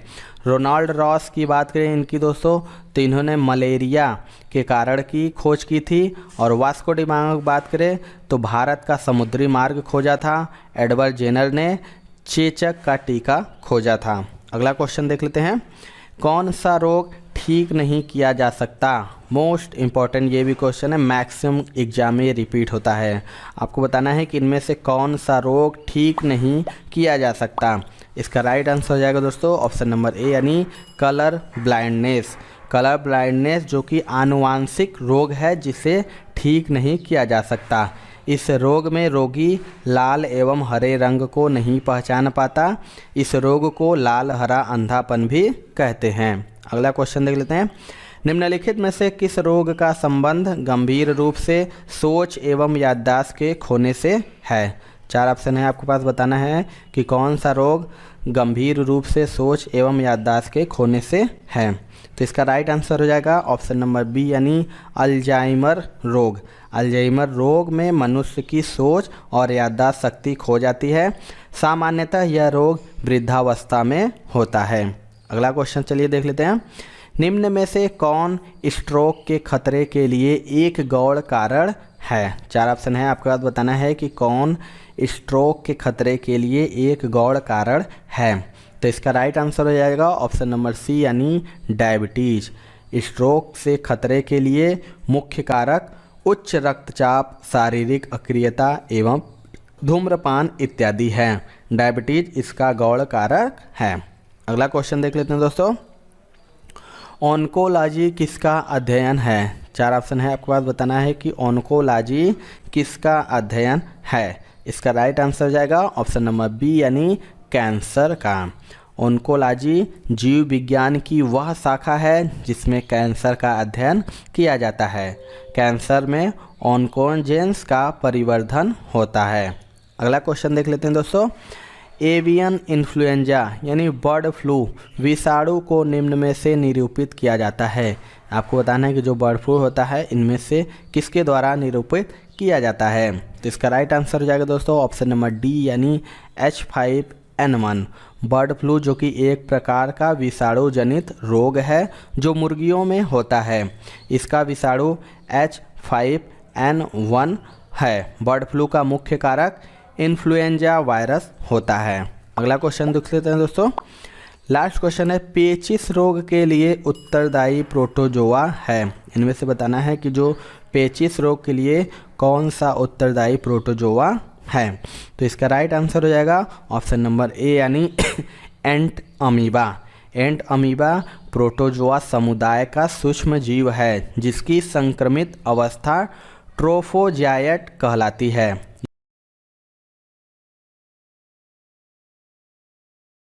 पहले क्वेश्चन की बात करें दोस्तों तो फफूंदी द्वारा घटित रोग है। 4 ऑप्शन है आपके पास, इन्हें बताना है कि फफूंदी किसके द्वारा होने वाला रोग है। राइट आंसर बात करें दोस्तों, इसका राइट आंसर हो जाएगा ऑप्शन नंबर सी, यानी दाद। दाद जो कि एक प्रकार का चर्म रोग है जो त्वचा पर फफूंदी द्वारा होता है, जिसे हम रिंग वार्म भी कहते हैं। यह रोग टीनिया कार्पोरिस नामक कवक से फैलता है। अगला क्वेश्चन बात करें दोस्तों, पारा यौगिक युक्त औद्योगिक कचरे के द्वारा प्रदूषित मछलियां खाने से होने वाला रोग है। 4 ऑप्शन है, आपके पास बताना है कि इनमें से औद्योगिक कचरे के द्वारा प्रदूषित मछलियां खाने से होने वाला रोग कौन सा है। तो इसका भी राइट आंसर हो जाएगा दोस्तों ऑप्शन नंबर सी, यानी मिनीमाता रोग। जो अगर हम बात करें तो सर्वप्रथम वर्ष 1956 में जापान के मिनीमाता शहर में मिनीमाता नामक रोग का पता चला था। जापान की चिस्सो कॉर्पोरेशन नामक रसायन फैक्ट्री द्वारा क्यूइस द्वीप के दक्षिण पश्चिम में खाड़ी में बहाए गए मिथाइल मरकरी से समुद्री पारिस्थितिकी प्रभावित होने के साथ साथ स्थानीय आबादी पर भी असर पड़ा था। चलिए दोस्तों अगला क्वेश्चन देख लेते हैं, बिछुआ के पौधों की नोकदार पत्तियों में होने के कारण उसके चुभने पर जलन युक्त पैदा दर्द होता है। आपको बताना है इनमें से कि बिछुआ नामक जो पौधा होता है उसकी नोकदार पत्तियों में किसके होने के कारण उसके चुभने पर जलन युक्त दर्द होता है। तो इसका राइट आंसर हो जाएगा दोस्तों ऑप्शन नंबर डी, यानी मिथेनोइक एसिड। जो बिछुआ पौधा होता है एक जड़ी बूटी संबंधी शाकीय पौधा है जिसकी दांतेदार पत्तियों के संपर्क में आने से मानव त्वचा में जलन उत्पन्न होकर खुजली सी होने लगती है। अगला क्वेश्चन देख लेते हैं दोस्तों। निम्नलिखित में से किस व्यक्ति ने पोलियो का टीका विकसित किया? मोस्ट इम्पॉर्टेंट क्वेश्चन है ये दोस्तों। आपको बताना है कि इनमें से किस वैज्ञानिक ने पोलियो टीका विकसित किया था। तो इसका राइट आंसर हो जाएगा ऑप्शन नंबर बी यानी जोनास एडवर्ड सॉल्क। पोलियो का टीका अमेरिकी विषाणु विज्ञानी जोनास एडवर्ड सॉल्क ने विकसित किया था। अगर हम बात करें पोलियो वैक्सीन की खोज की जो घोषणा सर्वप्रथम किस वर्ष की गई थी, तो यह 1955 में की गई थी। इसको भी आप जरूर याद कीजिएगा। चलिए दोस्तों अगला क्वेश्चन देख लेते हैं। निम्नलिखित रोगों में से कौन सा एक आनुवांशिक विकार है? 4 ऑप्शन है आपके पास, बताना है कि इनमें से कौन सा एक आनुवंशिक विकार है। तो इसका राइट आंसर हो जाएगा दोस्तों ऑप्शन नंबर सी यानी थैलेसीमिया, जो कि एक आनुवंशिक विकार है। अगला क्वेश्चन देख लेते हैं दोस्तों आप लोगों के लिए जो आने वाला ग्रुप डी एग्जाम है उसके लिए हमने एक गणित का 500 प्लस प्रश्नों का एक ई बुक तैयार करवाया है, जो कि आपके आने वाला जो ग्रुप डी एग्जाम है उसके लिए सुपर गेस क्वेश्चन है दोस्तों। इसमें 500 प्लस प्रश्न संपूर्ण हल जो कि आपको ट्रिक के माध्यम से भी बताया गया है, जिससे कि आपको बहुत ही आसानी होगी। दोस्तों ग्रुप डी में जो एग्ज़ाम में मैथ के जो सेक्शन होता है वो रिजल्ट बनाता भी है और गिराता भी है। तो आपके लिए ये ई बुक बहुत ही महत्वपूर्ण है, आप इसे ज़रूर से ज़रूर ले लीजिएगा। इसका लिंक आपको डिस्क्रिप्शन बॉक्स में मिल जाएगा। इसके अलावा दोस्तों एक और हमारा ई बुक है 70 प्लस महत्वपूर्ण टॉपिक का। इसमें दोस्तों आपको कोई भी ऐसा टॉपिक नहीं होगा जो इस ई बुक में आपको ना मिले, तो आप इसे ज़रूर से ज़रूर ले लीजिएगा, क्योंकि आपके आने वाले ग्रुप डी एग्जाम के लिए यह ई बुक बहुत ही महत्वपूर्ण है। इसमें भी आपको कोई भी क्वेश्चन हो सारे सारे मिल जाएंगे विथ डिटेल के साथ में। तो इसका भी लिंक आपको डिस्क्रिप्शन बॉक्स में मिल जाएगा दोस्तों, वहां से जाके आप इसे आसानी से ले सकते हैं। अगला क्वेश्चन की बात करें दोस्तों तो पौधे किस विधि से भोजन का निर्माण करते हैं? मोस्ट इंपॉर्टेंट क्वेश्चन है दोस्तों। आपको बताना है कि जो पौधे होते हैं किस विधि से भोजन का निर्माण करते हैं। Most important and most repeated question है ये दोस्तों। तो इसका राइट आंसर हो जाएगा दोस्तों ऑप्शन नंबर बी यानी प्रकाश संश्लेषण के द्वारा। पौधे जो कि प्रकाश संश्लेषण से भोजन का निर्माण करते हैं। प्रकाश संश्लेषण क्लोरोप्लास्ट में होता है। प्रकाश संश्लेषण के दौरान जो ऑक्सीजन निकलती है वह H2O से निकलती है, न कि CO2 से। चलिए अगला क्वेश्चन की बात करें दोस्तों तो पर्यावरण का अजैव अवयव का उदाहरण है। आपको बताना है जो पर्यावरण का अजैव अवयव का इनमें से उदाहरण कौन सा है। तो राइट आंसर बात करें दोस्तों, इसका राइट आंसर हो जाएगा ऑप्शन नंबर सी यानी वायु। पर्यावरण के जो अजैव अवयव में तापमान हो गया, प्रकाश हो गया, आर्द्रता हो गया, वायु हो गया, पवन हो गया, जल हो गया, मिट्टी आदि सभी आते हैं। जबकि अगर हम जैव अवयव में ऐसे जीवधारी आते हैं जो अपने लिए भोजन निर्माण स्वयं करते हैं या उपभोक्ता वर्ग में आते हैं। इस बात को याद रखिएगा। अगला क्वेश्चन देख लेते हैं तो प्रकाश संश्लेषण में हरे पौधों द्वारा कौन सी गैस छोड़ी जाती है? ये भी मोस्ट इंपॉर्टेंट क्वेश्चन है दोस्तों। आपको बताना है कि प्रकाश संश्लेषण में हरे पौधों द्वारा कौन सी गैस छोड़ी जाती है। तो इसका राइट आंसर हो जाएगा ऑप्शन नंबर ए यानी ऑक्सीजन। प्रकाश संश्लेषण की प्रक्रिया में कार्बन डाइऑक्साइड तथा जल की अभिक्रिया से कार्बोहाइड्रेट का निर्माण एवं ऑक्सीजन गैस उपजात पदार्थ के रूप में प्राप्त होती है। चलिए अगला क्वेश्चन देख लेते हैं दोस्तों। कौन सी गैस उस प्रक्रिया का एक गौण उत्पादन है जिसका प्रयोग पौधे भोजन बनाने के लिए करते हैं? 4 ऑप्शन है आपके पास, बताना इनमें से कौन सी गैस है उस प्रक्रिया का एक गौण उत्पादन है जिसका प्रयोग पौधे भोजन बनाने के लिए करते हैं। तो इसका राइट आंसर हो जाएगा दोस्तों ऑप्शन नंबर डी यानी कार्बन डाइऑक्साइड। पौधे जो कि दिन में प्रकाश संश्लेषण की क्रिया द्वारा कार्बन डाइऑक्साइड लेकर भोजन बनाते हैं, परंतु रात में ऑक्सीजन लेकर कार्बन डाइऑक्साइड का गौण उत्पादन करते हैं।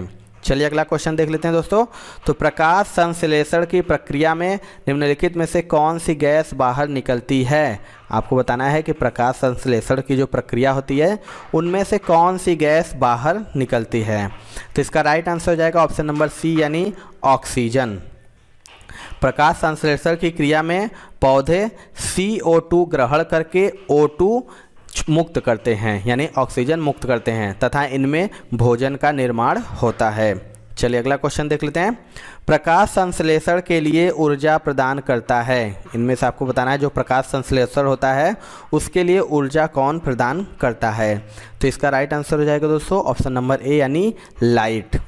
जो प्रकाश संश्लेषण वह प्रक्रिया है जिसमें पौधे सूर्य के प्रकाश की उपस्थिति में वायु से कार्बन डाइऑक्साइड तथा भूमि से जल लेकर जटिल कार्बनिक खाद्य पदार्थों जैसे कार्बोहाइड्रेट्स का निर्माण करते हैं तथा ऑक्सीजन गैस बाहर निकालते हैं। चलिए अगला क्वेश्चन देख लेते हैं दोस्तों। तो पौधों की प्रकाश संश्लेषण क्रिया मनुष्यों सहित पृथ्वी पर इन सभी प्राणियों को जीवित रखने का काम करती है। इनमें से किस वैज्ञानिक ने इस क्षेत्र में अपने योगदान के लिए नोबेल पुरस्कार जीता है। यानी जो प्रकाश संश्लेषण की प्रक्रिया है उसको बताकर किस वैज्ञानिक ने नोबेल पुरस्कार जीता है। तो इसका राइट आंसर हो जाएगा दोस्तों ऑप्शन नंबर सी यानी मेल्विन कैल्विन। मेल्विन कैल्विन ने ही प्रकाश संश्लेषण से संबंधित कार्बन स्थिरीकरण क्रिया को समझाया था। इन्होंने कैल्विन चक्र का प्रतिपादन किया और इस खोज के लिए इन्हें वर्ष 1961 में नोबेल पुरस्कार भी मिला था। चलिए अगला क्वेश्चन देख लेते हैं दोस्तों। प्रकाश संश्लेषण की क्रिया में किस प्रकार का प्रकाश सबसे अधिक प्रभावशाली होता है। मोस्ट इंपॉर्टेंट ये क्वेश्चन है दोस्तों। आपको बताना है कि जो प्रकाश संश्लेषण की क्रिया होती है उसमें किस प्रकार का प्रकाश सबसे अधिक प्रभावशाली होता है। तो इसका राइट आंसर हो जाएगा दोस्तों ऑप्शन नंबर डी यानी रेड लाल। जो प्रकाश संश्लेषण की क्रिया लाल रंग के प्रकाश में सबसे अधिक प्रभावशाली होती है। लाल रंग के बाद इस क्रिया की प्रभावशीलता सबसे अधिक नीले में होती है और सबसे कम प्रभावशीलता बैंगनी रंग में होती है। चलिए अगला क्वेश्चन देख लेते हैं दोस्तों। मानव शरीर में कार्बोहाइड्रेट के रूप में पुनः संग्रह होता है। चार ऑप्शन है, बताना है कि मानव के शरीर में कार्बोहाइड्रेट के रूप में पुनः संग्रहण किसका होता है। तो इसका राइट आंसर हो जाएगा दोस्तों ऑप्शन नंबर डी यानी ग्लाइकोजेन का। मानव शरीर में कार्बोहाइड्रेट की प्राथमिकता भूमिका शरीर के सभी कोशिकाओं को ऊर्जा की आपूर्ति है। कार्बोहाइड्रेट मूल रूप से शुगर तथा स्टार्च होते हैं और यह भोजन के पाचन के समय ग्लूकोज में बदल जाता है जिससे शरीर को ऊर्जा मिलती है। चलिए दोस्तों अगला क्वेश्चन देख लेते हैं। निम्न में से कौन सी गैस वायु को प्रदूषित नहीं करती है। चार ऑप्शन है, आपके पास बताना है कि इनमें से कौन सी गैस है जो वायु को प्रदूषित नहीं करती है। तो इसका राइट आंसर हो जाएगा दोस्तों ऑप्शन नंबर ए यानी कार्बन डाइऑक्साइड।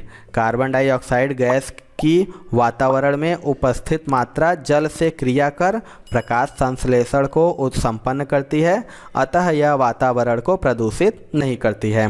अगर हम बात करें दोस्तों कार्बन मोनोऑक्साइड की, नाइट्रोजन डाइऑक्साइड की और तथा सल्फर डाइऑक्साइड की, तो ये वायु प्रदूषक कैसे हैं। चलिए अगला क्वेश्चन देख लेते हैं दोस्तों। निम्नलिखित में से कौन सा पदार्थ पौधे के लिए सूक्ष्म पोषक होता है। आपको बताना है इनमें से कौन सा पदार्थ है जो पौधे के लिए सूक्ष्म पोषक होता है। तो इसका राइट आंसर हो जाएगा दोस्तों ऑप्शन नंबर डी यानी बोरान। पौधों की वृद्धि व विकास के लिए 8 सूक्ष्म पोषक तत्व आवश्यक होते हैं। कौन कौन से होते हैं दोस्तों। तो जिंक हो गया, बोरान हो गया, मॉलिब्डेनम हो गया, कॉपर हो गया, क्लोरीन हो गया, आयरन हो गया तथा मैग्नीज हो गया और निकिल हो गया। इस बात को याद रखिएगा कि पौधों की वृद्धि और विकास के लिए 8 सूक्ष्म पोषक तत्व आवश्यक होते हैं। अगला क्वेश्चन देख लेते हैं दोस्तों। फलों के पकने से पहले गिरने पर कुछ मामलों में उपज की महत्वपूर्ण हानि होती है, इसे किसके द्वारा रोका जा सकता है। आपको बताना है कि जो फल होते हैं वो पकने से पहले जो गिर जाते हैं तो उन्हें रोकने के लिए किसके द्वारा रोका जा सकता है। तो इसका राइट आंसर हो जाएगा दोस्तों ऑप्शन नंबर सी यानी ऑक्सीन के छिड़काव द्वारा।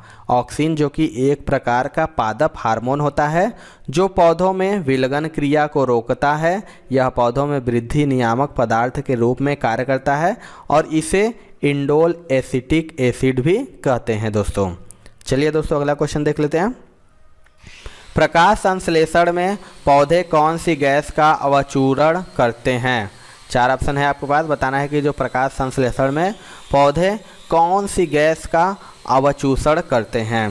तो इसका राइट आंसर हो जाएगा दोस्तों ऑप्शन नंबर ए यानी कार्बन डाइऑक्साइड का।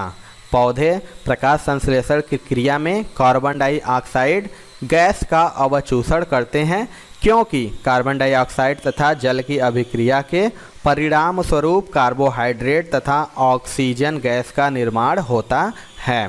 चलिए दोस्तों अगला क्वेश्चन देख लेते हैं। प्रकाश संश्लेषण में पर्णहरित की भूमिका है। मोस्ट इंपॉर्टेंट ये क्वेश्चन है दोस्तों। आपको बताना है कि जो प्रकाश संश्लेषण में पर्णहरित की भूमिका इनमें से कौन सा है। तो इसका राइट आंसर हो जाएगा ऑप्शन नंबर बी यानी प्रकाश का अवशोषण। पौधों में आपको बता दें जो पर्णहरित होता है वह प्रायः पत्तियों में पाया जाता है, अतः पत्तों को प्रकाश संश्लेषी अंग कहते हैं। चलिए अगला क्वेश्चन देख लेते हैं दोस्तों। पौधों तथा पेड़ों के पत्तों का रंग हरा होने का कारण है। मोस्ट इम्पॉर्टेंट क्वेश्चन है। आपको बताना है कि जो पौधे तथा पेड़ होते हैं उनके पत्तों का रंग हरा किसके कारण होता है। तो इसका राइट आंसर हो जाएगा दोस्तों ऑप्शन नंबर बी यानी क्लोरोफिल का होना। पौधों तथा पेड़ों के पत्तों का जो हरा रंग उसमें पाए जाने वाले क्लोरोफिल के कारण होता है। चलिए अगला क्वेश्चन देख लेते हैं दोस्तों। प्रकाश संश्लेषण के दौरान प्रकाश ऊर्जा रूपांतरित होती है। 4 ऑप्शन है आपके पास। बताना है जो प्रकाश संश्लेषण के दौरान प्रकाश ऊर्जा रूपांतरित कैसे होती है। तो इसका भी राइट आंसर हो जाएगा दोस्तों ऑप्शन नंबर बी यानी रासायनिक ऊर्जा में। प्रकाश संश्लेषण के दौरान प्रकाश ऊर्जा रासायनिक ऊर्जा में रूपांतरित होती है और इस प्रक्रिया में 2 प्रकार की अभिक्रियाएं होती हैं। पहली प्रकाश रासायनिक क्रिया तथा दूसरी रासायनिक प्रकाशहीन क्रिया। चलिए अगला क्वेश्चन देख लेते हैं दोस्तों। वह प्रक्रिया जिसका प्रयोग पौधे रात में ऊर्जा प्राप्त करने के लिए करते हैं, मतलब जो प्रक्रिया से पौधे रात में ऊर्जा प्राप्त करते हैं उस प्रक्रिया को क्या कहा जाता है। ये भी मोस्ट इम्पॉर्टेंट क्वेश्चन है। तो इसका राइट आंसर हो जाएगा दोस्तों ऑप्शन नंबर बी यानी श्वसन कहलाता है। पौधे रात में ऊर्जा श्वसन की प्रक्रिया द्वारा ही प्राप्त करते हैं। चलिए दोस्तों अगला क्वेश्चन देख लेते हैं। निम्नलिखित पादप अंगों में से कौन सा अंग श्वसन अंग है। 4 ऑप्शन है आपके पास। बताना है कि इनमें से पादप अंगों में से कौन सा अंग श्वसन अंग है। तो इसका राइट आंसर हो जाएगा दोस्तों ऑप्शन नंबर बी यानी पत्ती लीफ। पौधों में जो पत्ती है वह श्वसन अंग होता है।